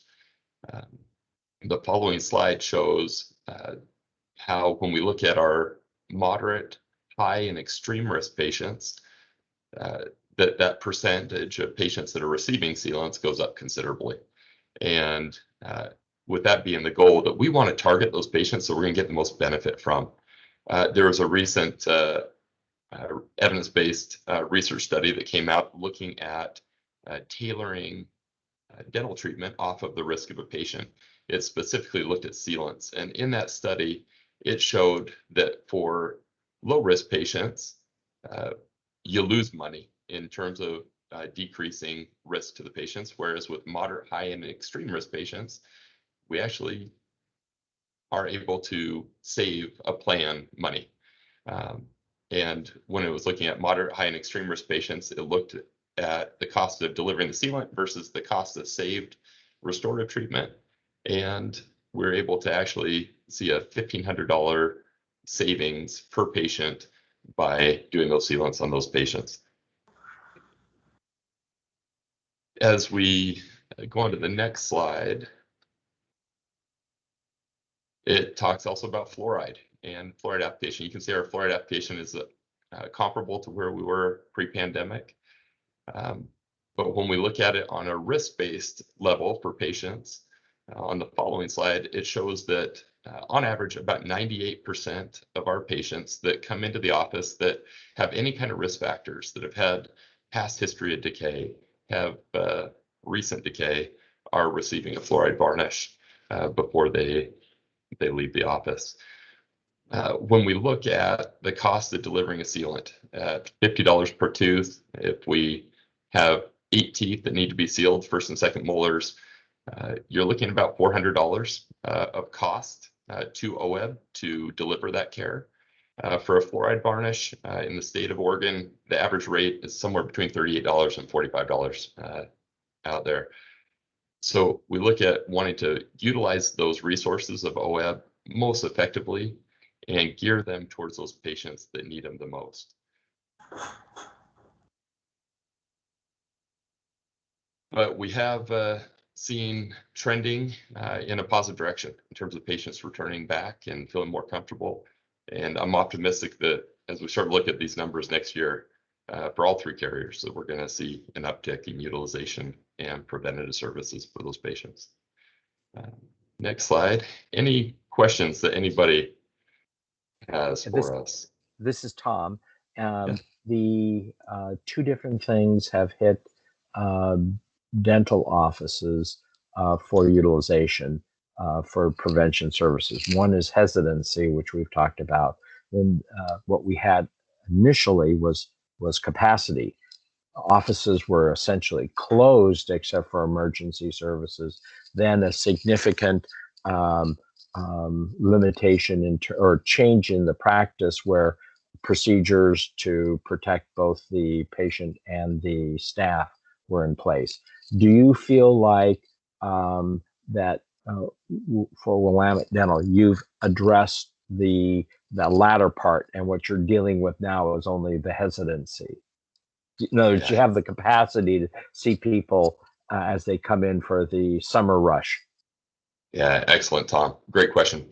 And yes, we are increasing our hiring of staffing because we know that we're going to be about 10% to 15% less efficient than we were pre-pandemic, just from all the additional PPE requirements and health and safety requirements, which means that we're going to have to hire more staff to accommodate that. And so yes, we've been hiring staff and trying to find that right level where we're not overhiring, but keeping access available to patients is going to be critical going forward. Great, thank you. Any other questions for the Willamette Dental team? No, not here. Thank you. Okay. Do any other go ahead. Was there a comment? Okay, so thank you. We've had now our representatives from our dental plans telling us about the COVID impact. It's been a pretty consistent message. And we are done until I have it at 11:50. Why don't we restart at 11 a.m. So we have 11 minutes for a break, and then we'll jump into prevention services updates from our medical providers, medical plans. Any question?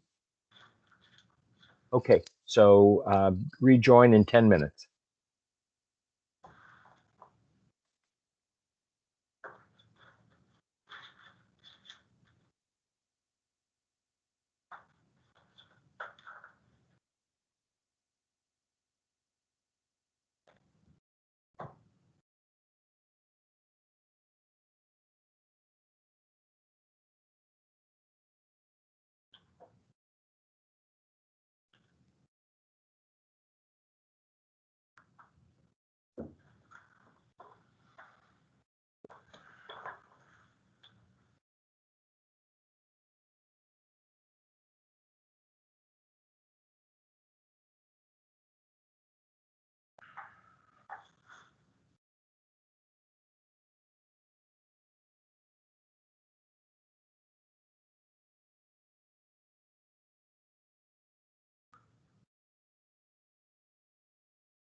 Hello.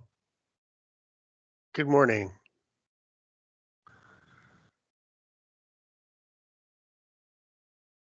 Is this volume okay? Hey, Keith. Hi. Yes, hi, Jeff. Hi. We're at break right now. Yeah, I have a new microphone. Just wanted to make sure that the volume sounds okay. It sounds perfect. Excellent. I wore out my other headset, so.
So it's 10:58. We've got a couple minutes before we start up again.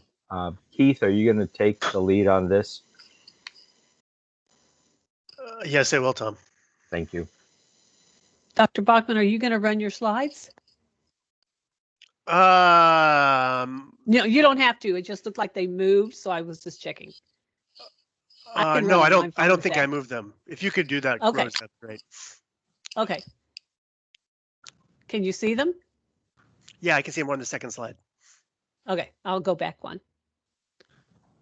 Just don't want to give it away too soon.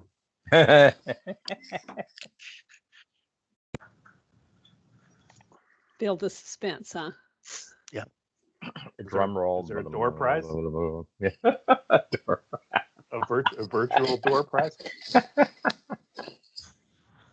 5 free Zoom meetings, Bill.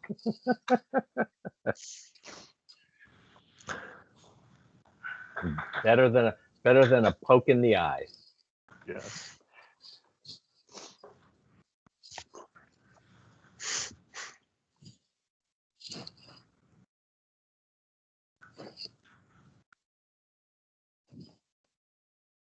I have it at 11 o'clock.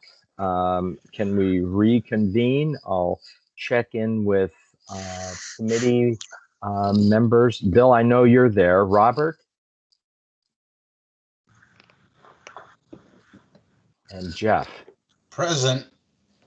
Okay. Robert, you there?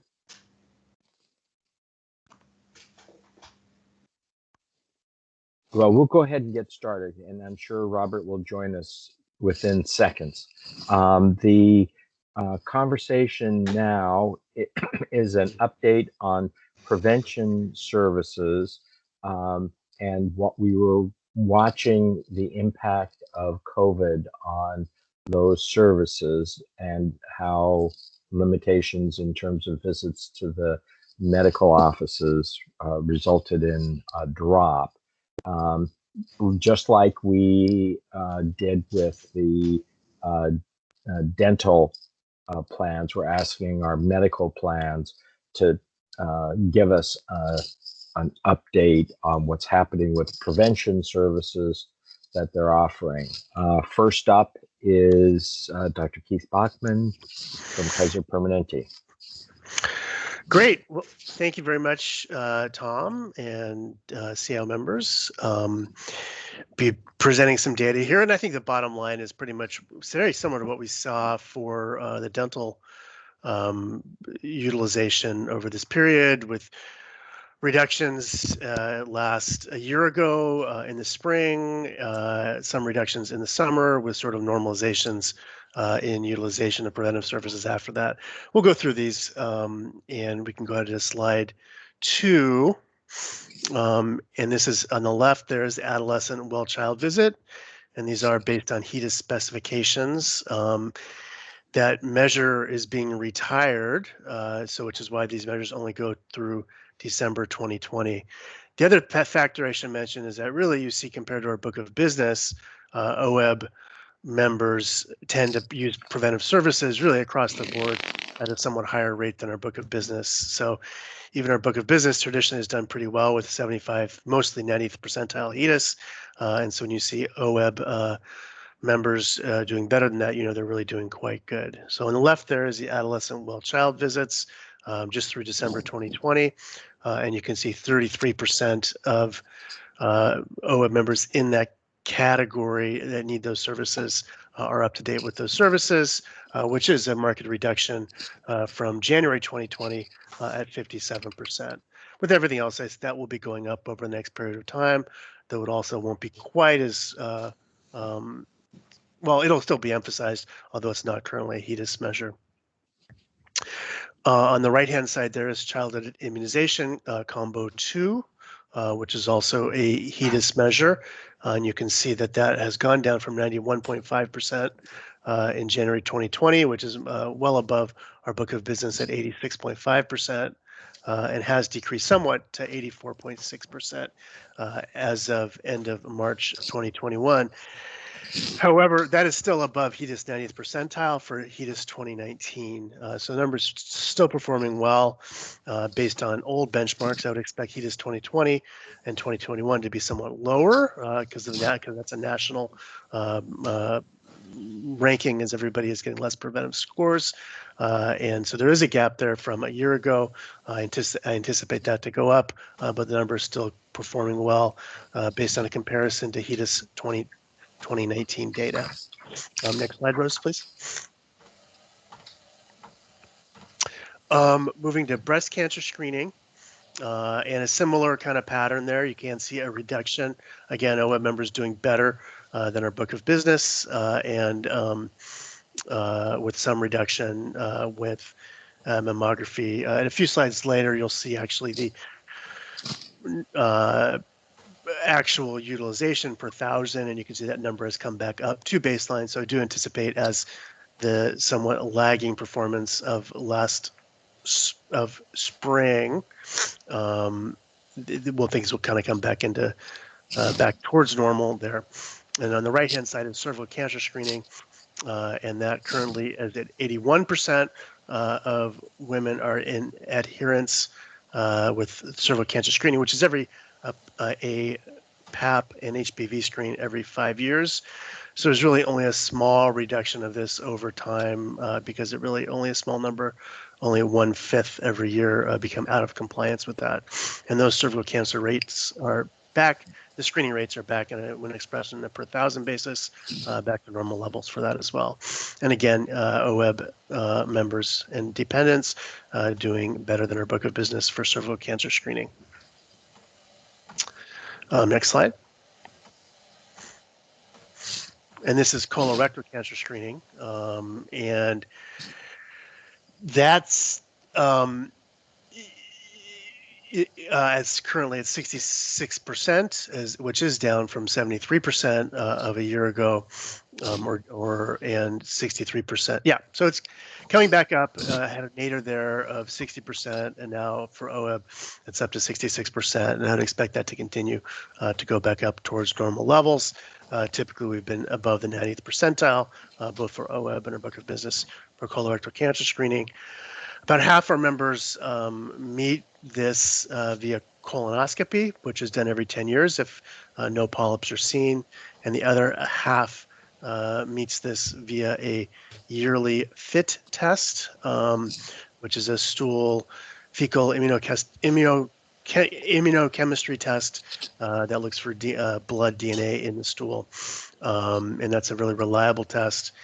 And people like the convenience of it. The cost is low, somewhere less than $15 per test to do that. There's no evidence that colonoscopy, which is sort of the American standard, is actually superior in a healthy population to a yearly FIT test.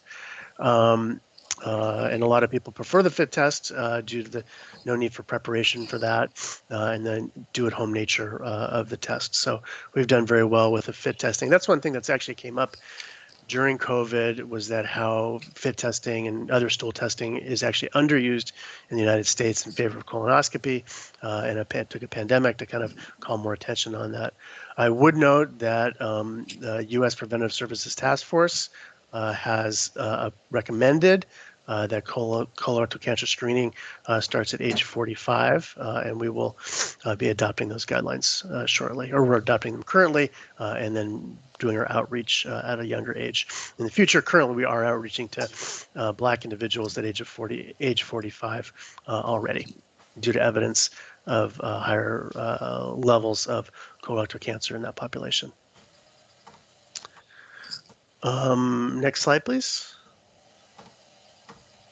So this is just the same data expressed in at a per thousand, just to see what's happening with the actual throughput of screening. And this is, I thought this was pretty similar to what we're seeing for dental care, reductions last spring, things coming up last summer towards normal, and then pretty much normal patterns since that time. On the left, you have left upper quadrant there is adolescent well care. On the right quadrant is pediatric well care, which is non-adolescents.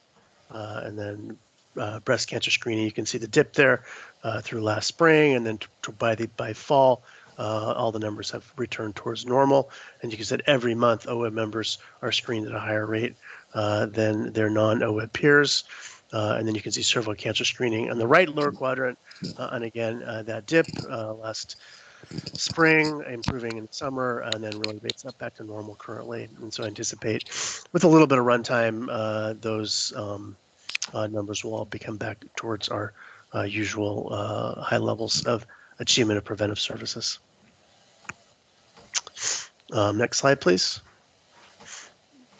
And this is just looking at colorectal cancer screening by FIT tests.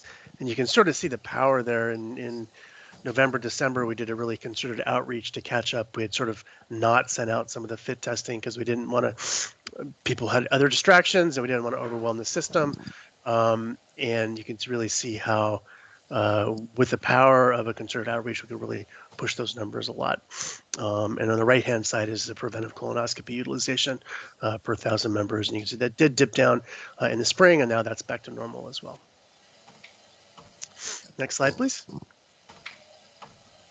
So this is kind of early, early work and just trying to fill you in and start a conversation around variation of preventive services and how to improve preventive services with a lens toward equity and diversity, and how race, ethnicity, and language impact the care people get and the preventive services people get. We also have data there on gender and age, which I'm not going to talk about, and then tenure on the right there. You can see in the bottom, self-identification of OWEB languages are Spanish at 3.1%, Russian at 0.3%, and Arabic at 0.3%. Moving on to the next slide. So I'm not going to go through this, but it's what this is as we look at the different lifestyle risks and we look at the different preventive services, we can start to see patterns related to race and ethnicity. And this is the data that we use to help focus our outreach and develop programs when we see services lagging for a population. I would say compared to our book of business, in all cases, the variation of preventive services and for some of the lifestyle risks are attenuated in OWEB as compared to our book of business. I'm not quite, and I could hypothesize why that is, but we're seeing that's the variation that we see in the OWEB population is somewhat less than we're seeing. So you can see that. So for instance, there is a lower number of Asian individuals who are overweight or obese, and a higher number of Black individuals who are overweight or obese. Similarly, for exercise, you can see lower levels of exercise in the Latino population and higher levels of exercise in the white population, but a really pretty narrow band there. Blood sugar data, there's significant disparities there. That's the prevalence of prediabetes, small variation in cholesterol, significant variations in blood pressure. That's blood pressure taken the last time, with almost 19% of Black individuals having a blood pressure above 140/90 at their last check, compared to 8.9% of Latino individuals. And then you can also see variation in smoking, with the highest prevalence of self-reported smoking and tobacco use in Black individuals compared to at almost 12% compared to almost 4% in Latino individuals. Interesting that there's a little bit less variation comparing non-English speakers to English speakers than there is based on race and ethnicity. Next slide, please.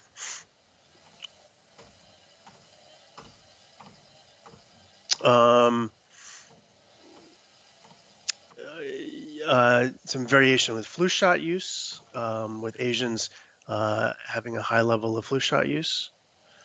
Breast cancer screening is highest in the Latino population, though among OWEB members, a fairly narrow range there. And note that in breast cancer screening, there's a higher prevalence of breast cancer screening in non-English speakers versus English speakers. Cervical cancer screening highest in Black and Latino women. and lowest among Asian women. And the colorectal cancer screening for the OEB population, highest among Asian and Latino individuals and lowest in Black individuals. That's not the same. We do see disparities and lower use of colorectal cancer screening in Latino men overall. So that's a little bit unique to OEB with the high number of Latino individuals who've had colorectal cancer screening. Moving on to next slide. And again, this is chronic conditions, and you can see a high prevalence of diabetes among Black individuals, highest diabetes care performance among Asian individuals, and then lowest under Black individuals, and then hypertension prevalence is low in Latinos and high in Black, and then there's significant disparities with Asians doing best with blood pressure management.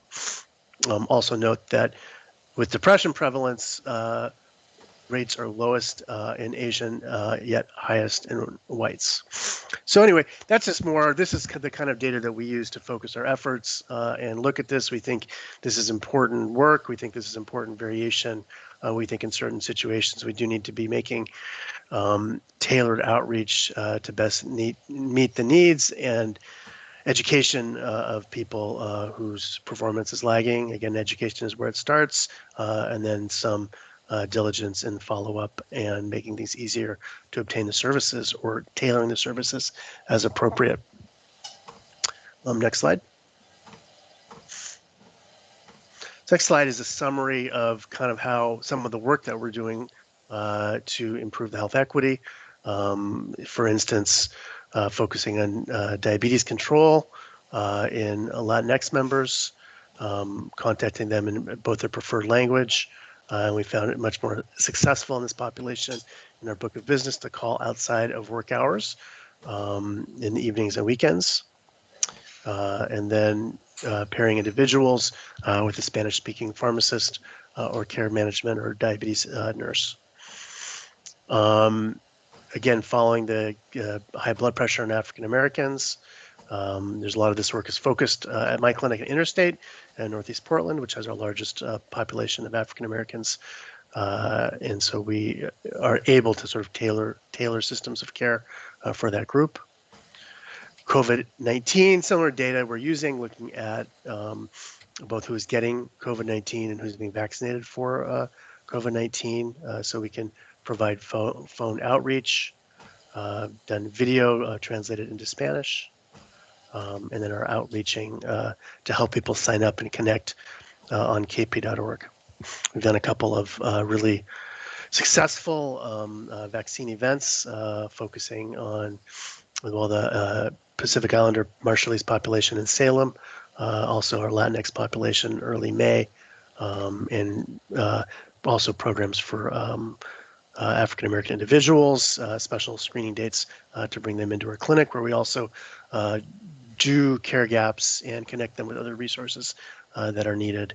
And by doing that and focusing on that, we have been able to see specifically vaccine rates improve in a diverse population. Next slide, please. And again, and we've shared this before, but this is just our preventive services. Now they've been adapted for COVID with making it easier to schedule appointments, by automating outreach, by extending hours for well child checks, and doing all our usual strategies of phone outreach, text outreach, birthday letter outreach. So that takes us to the end, I believe. Keith, this is Tom. I was very impressed by your capacity to look at chronic conditions, prevention, lifestyle issues by ethnicity, race and ethnicity. And then it's looking that you're then taking not all of them at once, but some of them, and trying to come up with a work plan to improve them. Are you going to be tracking that the outcome of those interventions over time? Absolutely. I mean, that's built into it. So when we look at our, our dashboard that we're able to look at the data, it can be filtered for race and ethnicity and language. So we track that stuff ongoing, and really how we're measuring it is the gap to close between the highest performing and lowest performing demographic. Yeah. So I mean, this is the essence of health disparities and health equity, and OEB doesn't have the capacity to look at this. I don't know whether or not health plans have the capacity to look at this as compared to health systems, that are operating under a single electronic medical record system with some ability to come up with coherent and consistent strategies across the providers and all the support system. Am I right there? I mean, is this a unique feature of an integrated delivery system that allows you to do this? Oh, I don't know. I think we have some leverage with it, but I don't know why other health plans couldn't use this data. They'd have different tools to do the outreach, maybe less internally, but they certainly could. I don't think I wonder whether or not this is again a delivery system intervention versus a health plan intervention, and the health plan could intervene by requiring their delivery systems to do this type of work too. In sending or developing systems to make it easier to do the work in the community. So it gets down to a community level too, and how do we be most effective in the communities? I would say just the one tone, I think it's really important, and it's maybe obvious to educators, but I don't think it was so obvious to healthcare. Like when you see disparities, I think our initial reaction some 5 years ago or 10 years ago is about, oh, look at this non-compliant, unengaged population. Where I think the tone now is, if we're not doing the work we need to in this population, there's barriers there that have existed for a long time. And if we make a concerted effort, we are going to help with that disparities that we see. That's what we've seen COVID vaccination really around the country. You can see we're in communities of color where there was lower vaccination. There were reasons for it. It wasn't that people didn't want the vaccine. It just was inconvenient to get, or that was doing during working hours and people couldn't get the time off. And we've seen that in Oregon as well. If you make the effort and you make it easy, people will get the care that they need, and it's good for them. Yeah. So we are, OEB is, as part of OHA, is looking to address health disparities, and we will be coming to you /KP to help us understand what type of infrastructure you need to have to start to be able to identify where the issues are. And Ali, would you agree with that? Yes, we actually have a charter already for a joint PEV and OEB health equity subcommittee, and we're kind of ironing out the last details on, soliciting input from like member advisory committees and other stakeholder groups, and the type of issue that you just mentioned, Tom, is something that will certainly be a priority in the first year, which is basically to evaluate how we're doing our business, and that includes our business with our partners and our expectations in contracting and really everything. So yeah, it's going to be really starting this summer, and I think it'll reach the board probably in the fall to winter time. Great, thank you. Yeah. Thank you very much. Go ahead. It's just for OEB and PAB and some of our largest public sector groups, the disparities that we see related to race and ethnicity are much less than we see in our book of business. So it's something about either the plan design or the extra education that goes on from OWEB and PEB around health benefits that we see less. So I think it's just an interesting conversation to have, because I think it has implications for how everybody gets their care and the variations we see in care throughout the state. Great. Any other questions or comments from the SEOW members? I'm good. Okay, otherwise we will move on to MODA. Thank you very much, Keith. Nathan. All right. Can you guys hear me okay? Yep.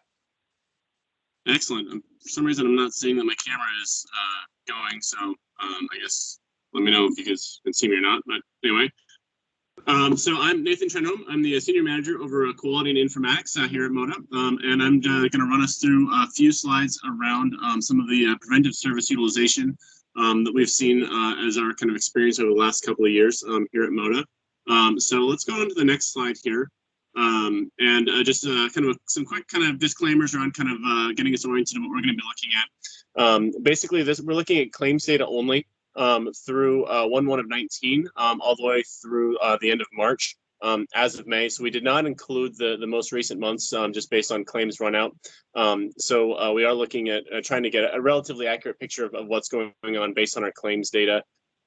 We did normalize this to utilization per 1,000 members. And we did not apply any of the HEDIS-specific measure criteria, such as continuous enrollment or measure exclusions or any of that sort of stuff. So really what we're trying to look at is just how's service utilization changing.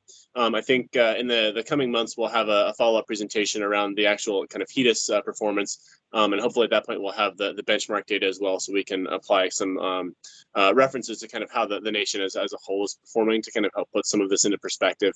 But at least for today, we're going to be focused pretty much on our claims experience on a per 1,000 services utilized basis. So let's go ahead and go to the next slide, and definitely please feel free to chime in with questions as we go.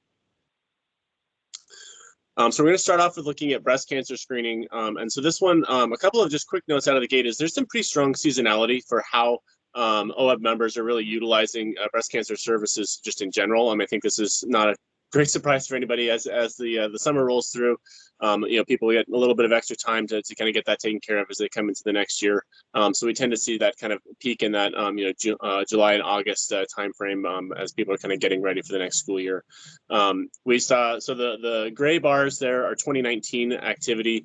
The blue bars are 2020 activity. So that's where you see that big decline, particularly in April, resulting in COVID. And then the plum bars there are the 2021 activity, sorry. So we can really see relative to 2019, the kind of that spring period where there's just significant declines in service. During that time, we also did stop all of our kind of preventive service outreach and engagement activities, really around just trying to help kind of keep people focused on kind of managing the pandemic, and also looking at our providers' capacity for even having members come in to complete these types of services. We restarted those patient engagement activities rather in the fall of 2020, and that's really where you see services kind of rebound to about normal, so kind of hitting that pre-COVID levels, very similar to what we saw on the dental side. One thing that I thought was particularly interesting to note is that we did not see that rebound above and beyond those 2019 levels, so that kind of that like backlog of available of members that were really kind of trying to get in and get some of those services. So I think that we are still seeing just a little bit of a depression overall based on some of those members that maybe were supposed to have gotten it in that COVID period have just decided to just put that off even further in than the first few months of 2021 that we have data on today. Let's go on to the next slide. So this is colorectal cancer screening. Again, very similar findings. Colorectal cancer screening is going to be actually just slightly depressed overall from 2020. So we're still not quite at those kind of pre-COVID levels. It kind of bounces back and forth, where 1 month we're kind of right in there, and then the next month we're down just a little bit. And I think this is largely due to the kind of continuing activity in COVID. So, in October and November, we saw particularly sharp spikes in activity. And so we see a little bit of a depression in our colorectal cancer screening utilization.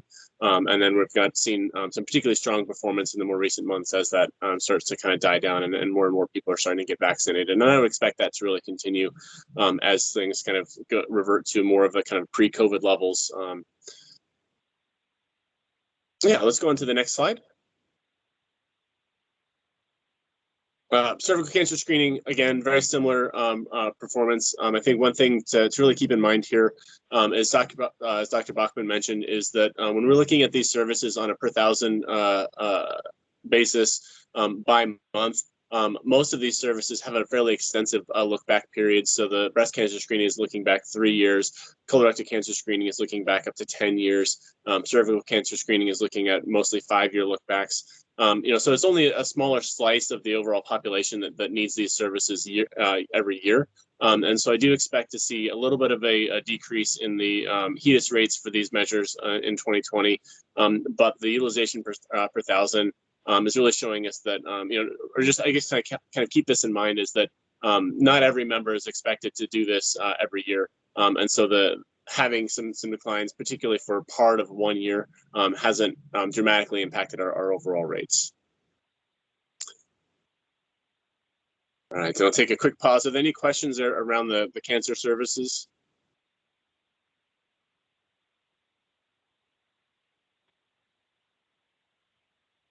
All right, so we'll move on to the next slide. And we're going to talk a little bit about some of the pediatric services. So looking at well child visits. So this is really looking at those well care visits for kids between 3 and 21. So kind of expanded a little bit more from just the specific HEDIS measure that, as Dr. Bachman mentioned, was getting retired and replaced with a slightly more expansive version. These, again, very similar pattern. We saw a decrease in services in that kind of spring period, and things have actually completely rebounded and have been working at pretty much normal levels since September of 2020. So this is an area where we really do feel like we've been kind of back to normal in terms of the well care visit utilization. Looking at the next slide. So immunizations was one that I thought was particularly interesting because we saw a lot of variation in the immunization specific level. So DTaP, for example, we did not see very much of a decline in that spring period. So rates did go down just a little bit, but not nearly as much as we saw for like breast cancer services or breast cancer screening services, where it was down, 90% of the normal. So that was something I'm not exactly sure what was really driving that. But we did see, so for some of the other immunizations like varicella, there has been a little bit more of a reduction that it rebounded kind of during that that summer fall period, but it is now currently running a little bit lower as well. So definitely something to be kind of watching out for and kind of keeping an eye on as we go into this summer period, and hopefully we can get kids kind of geared back up for kind of going back to school and kind of get some of these immunizations back on track. So let's go to the next slide, please. So really just kind of summarizing what we're seeing, very similar to what we've seen in most of the other services that have been presented today.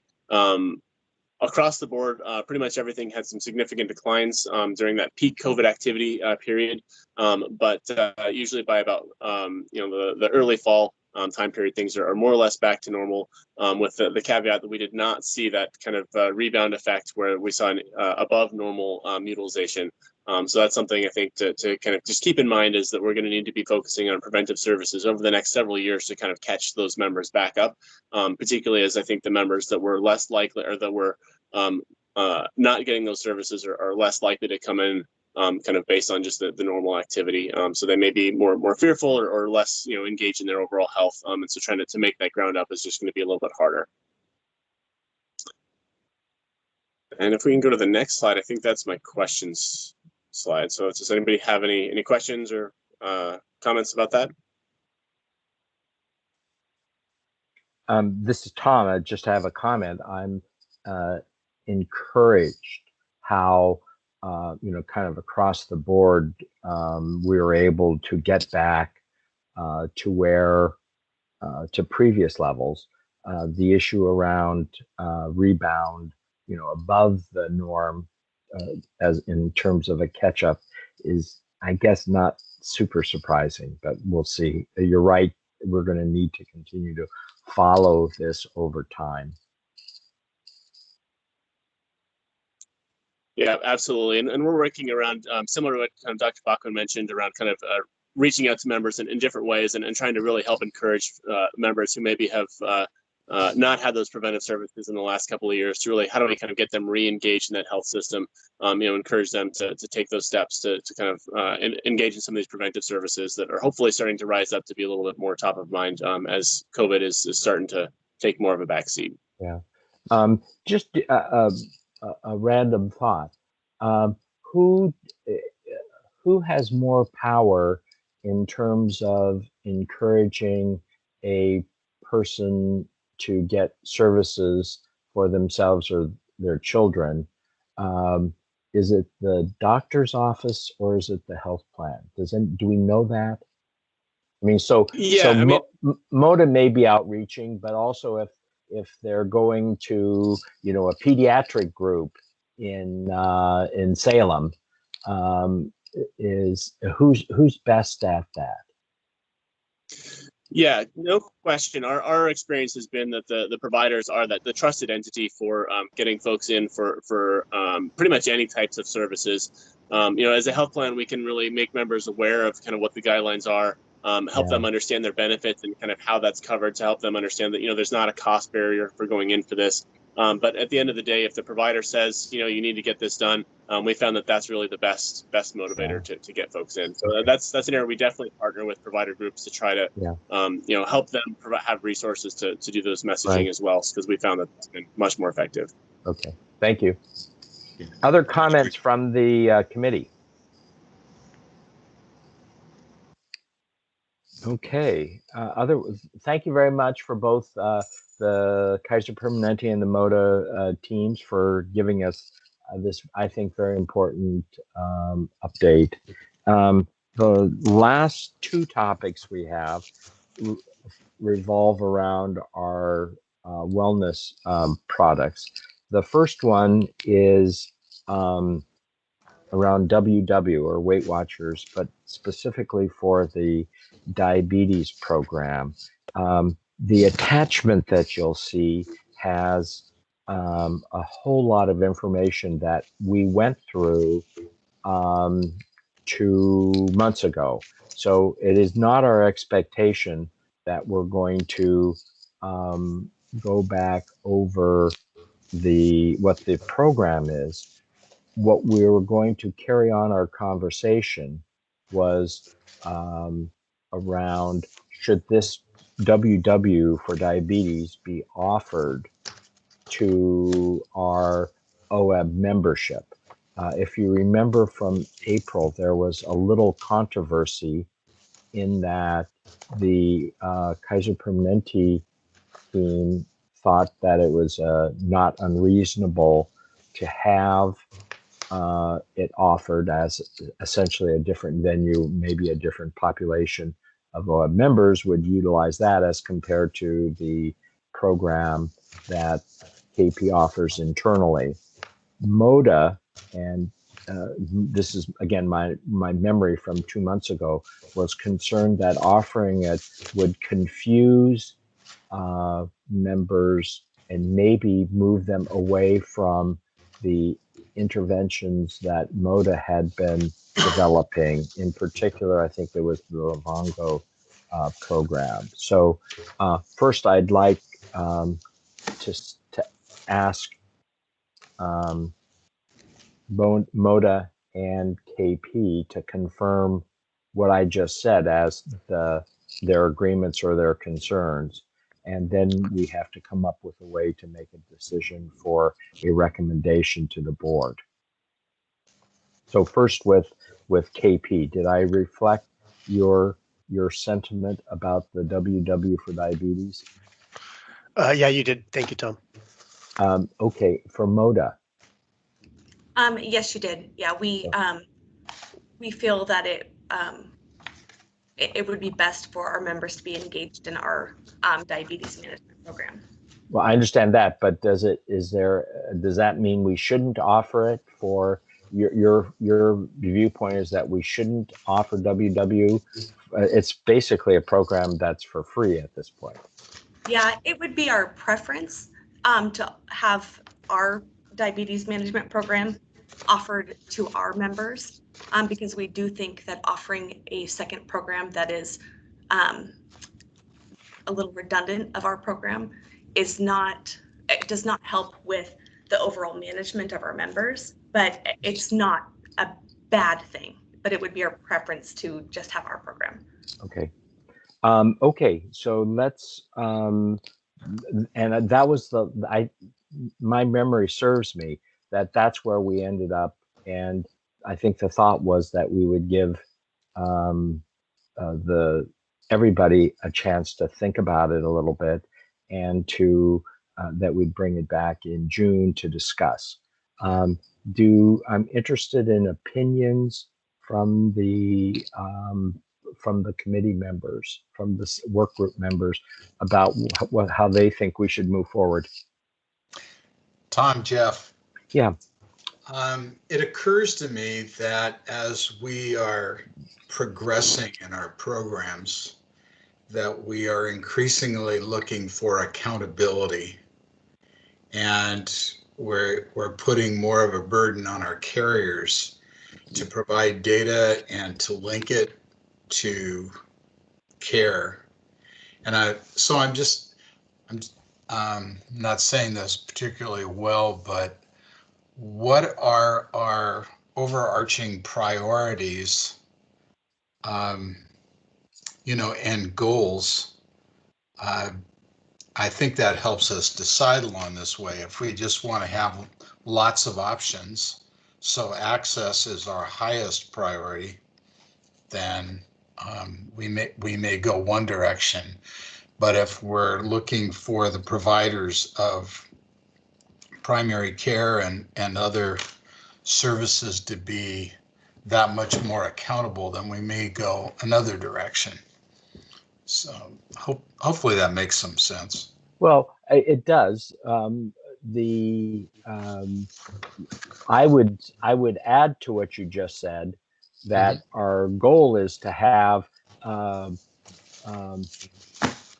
is outcome focused, meaning the more people with diabetes who are getting control, the better. And it may be, I think what I'm hearing from MODA is saying actually focusing on their program and not having this competition actually gets the best, will result in the best outcomes.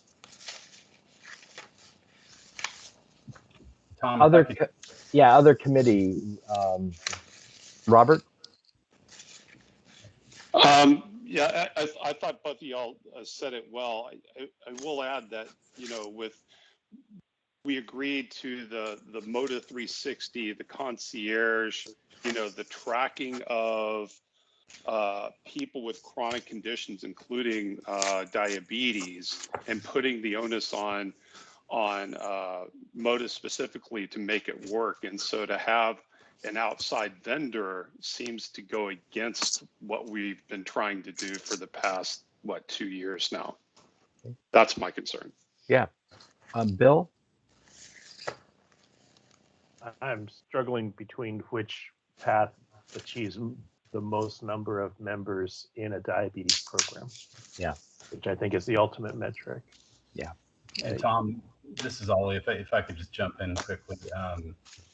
I think there's a lot of different kinds of diabetes program. I mean, that's kind of what makes this a difficult one. There's ones that focus more on pre-diabetes, and ones that focus more on really chronic members with diabetes, and then just general diabetes management. And I think if this would fill a niche, maybe that we don't have, then that's one thing. But if MODA is saying that basically the program is capable of, covering all those bases and would be redundant, then that makes it an easier decision. Yeah.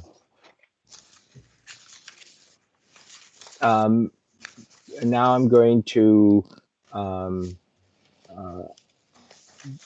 Keith, my understanding from KP's viewpoint was, we have a comprehensive diabetes program. However, this may touch a population that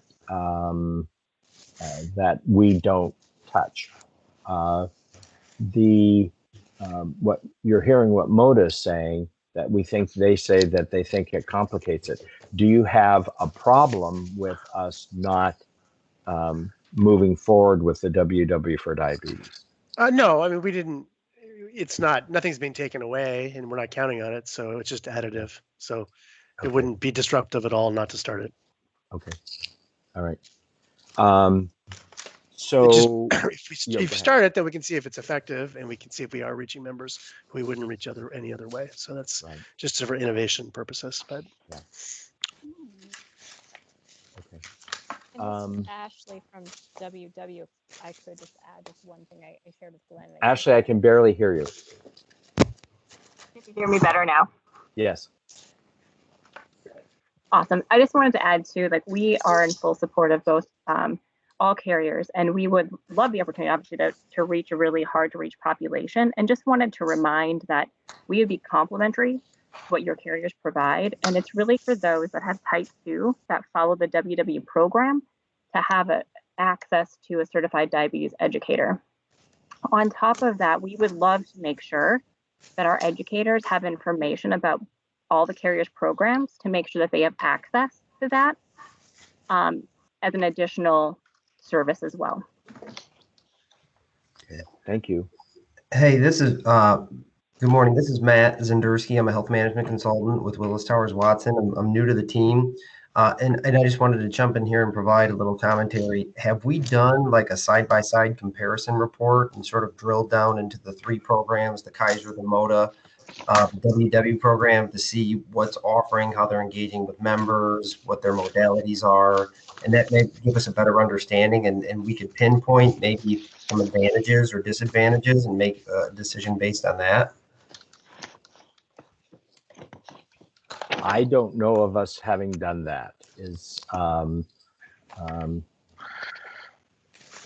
Glenn, do you have an idea?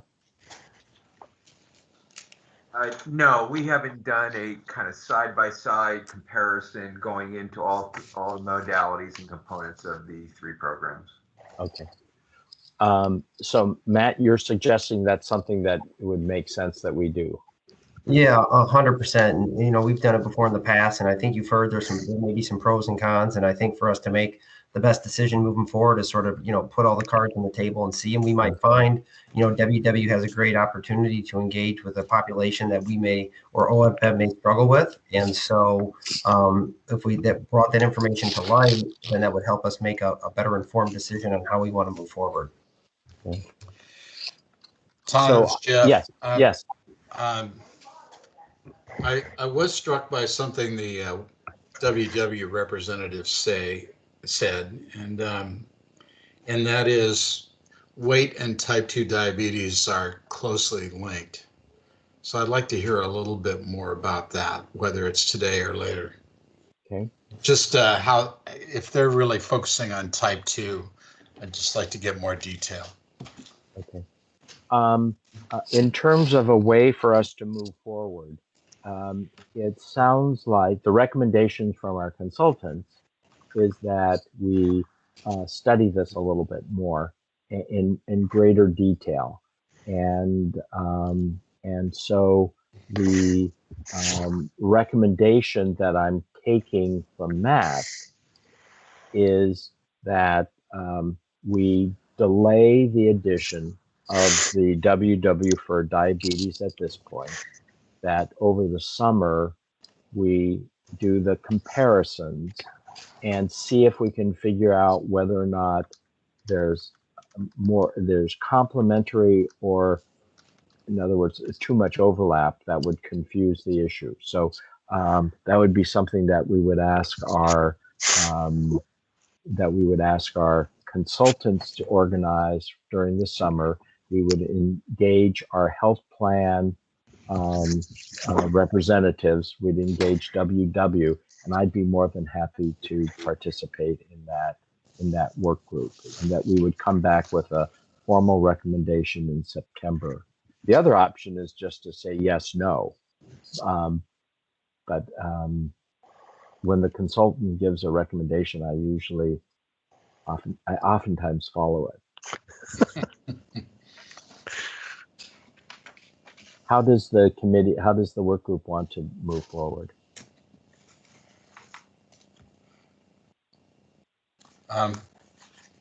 Jeff again. I believe staff was recommending that we adopt this. Is that correct? Yes. And this was to be effective October 1 of the plan year? Yes. I don't know. In fact, it may have been they may have offered it as a start in June. I'd have to go. It's in the slide somewhere. Well, Tom, we can turn it on any time. Yeah. It would be no cost through October of 2023. Yeah. That was.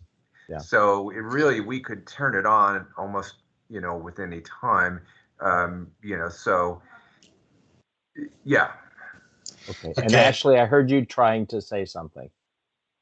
Yeah, I just wanted to make it easy for you, but Glenn covered it. So we were proposing June originally, but we pushed that to October 1st. Yeah. Contracting wise, to make operational changes, we would need to know something by August 27th for that. But otherwise, in reality, we can turn it on at any time after October 1st. We just need some runway to really make sure that we can get the message out accurately.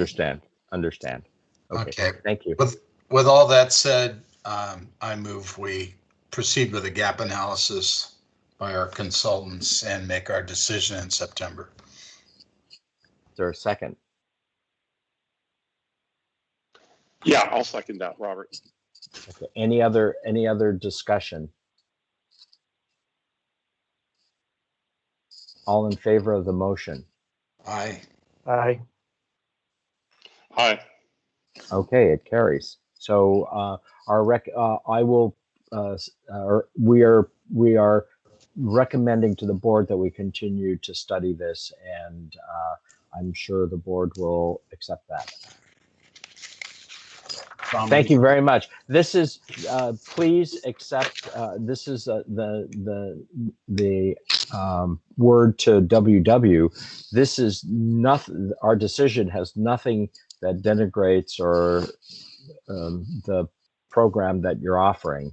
It is only we're talking strategy of how best to provide care for these people. And so again, nothing negative about WW for Diabetes program.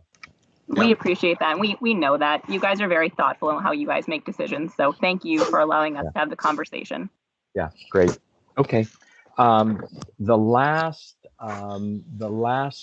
bit of business is the issue around Healthy Team, Healthy You, which is now moving to the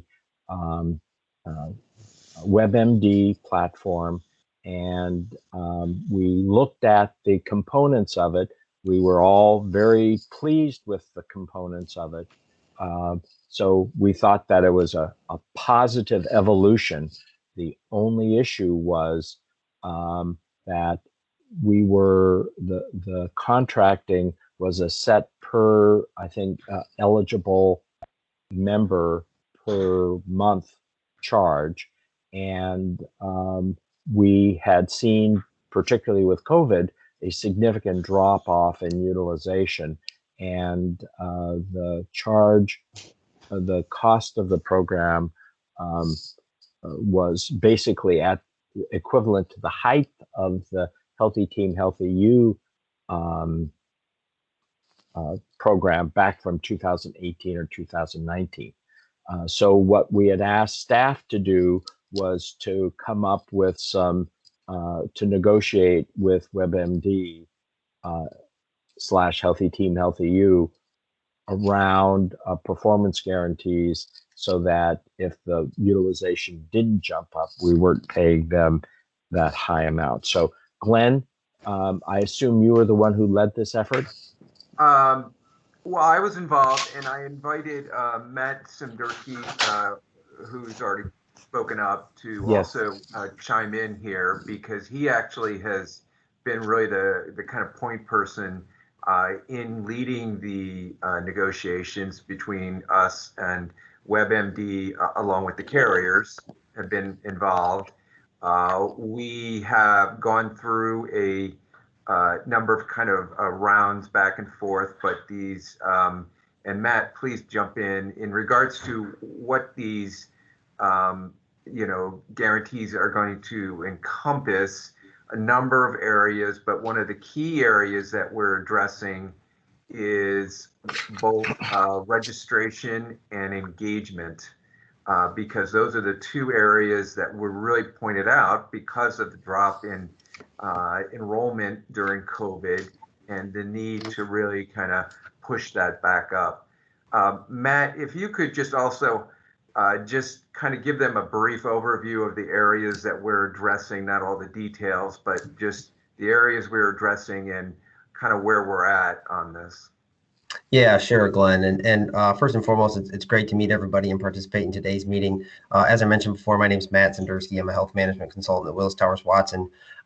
Bring about 15 years of experience in the health management arena. But I think for this group here, some of my experience that's probably the most applicable is I actually used to work at WebMD for several years.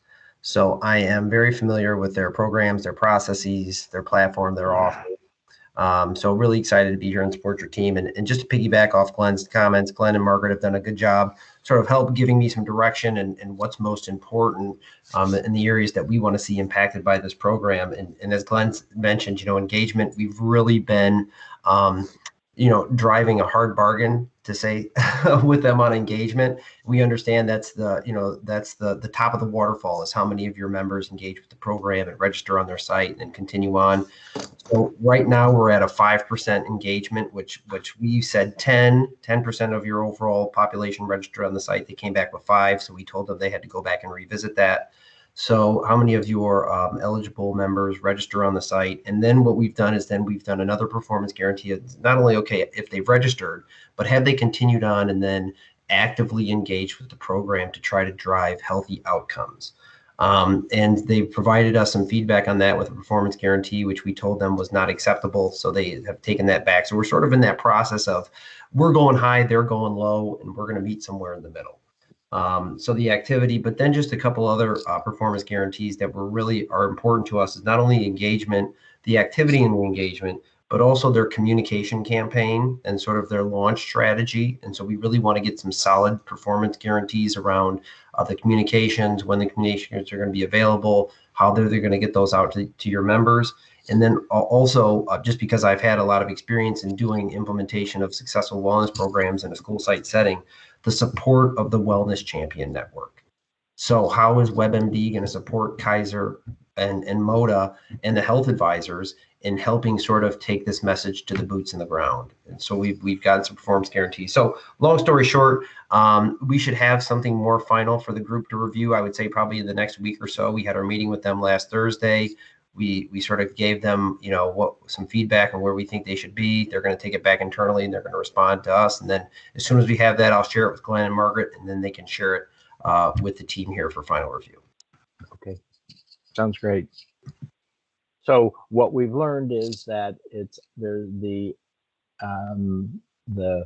work around performance guarantees is around registration, engagement, and the communication strategy, and that it's not done. So at this point, the only question now is in a way a board related one. Do we? The board has to approve this, I assume, and the board meets again in September. So do we recommend that the board gives a provisional agreement to move forward with WebMD once these performance guarantees are met to the satisfaction of our consultants and our staff? Hey, Tom, this is Matt. Just want to jump in here. When is the board meeting? Because we may be able to now. I mean, if you need to have the board meeting is today. About 1 o'clock today. And then the next one is in September. So my concern is it's a procedural issue. I don't know, Ali, if we can vote to approve it, given agreement with our consultants around the performance guarantees that they're negotiating. Yeah, we can request from the board that basically they delegate to SEOW, once the conditions are met, you just outlined that staff could move forward with. Okay, great. So the plan will be to bring to the board approval around the pricing structure for Healthy Team, Healthy You, WebMD, but contingent on agreement for the agreement around the performance guarantees. And it may involve a brief telephone meeting for SEOW to get together to say yay, nay, for just to finalize the staff and consultants' work. Yeah, or you could request delegation to OEB board leadership. Yeah, that would be easiest. That'd be easier. Yeah. Yeah. Okay. And it turns out 2 out of the 4 members are on that leadership committee. So actually 3 out of 4 is Robert, Jeff, and I are on it. Yeah. Okay, that's how we'll proceed. Any other questions about that? Again, we were very pleased with what WebMD was offering us. The issue just had to do with, this one had to do with the disruption that COVID has caused and us wanting to be good stewards of our members' money. Okay. Any other business for SEOW for the day? Not hearing anything, I am going to call the meeting closed at this point. Thank you all. Thank you, Tom.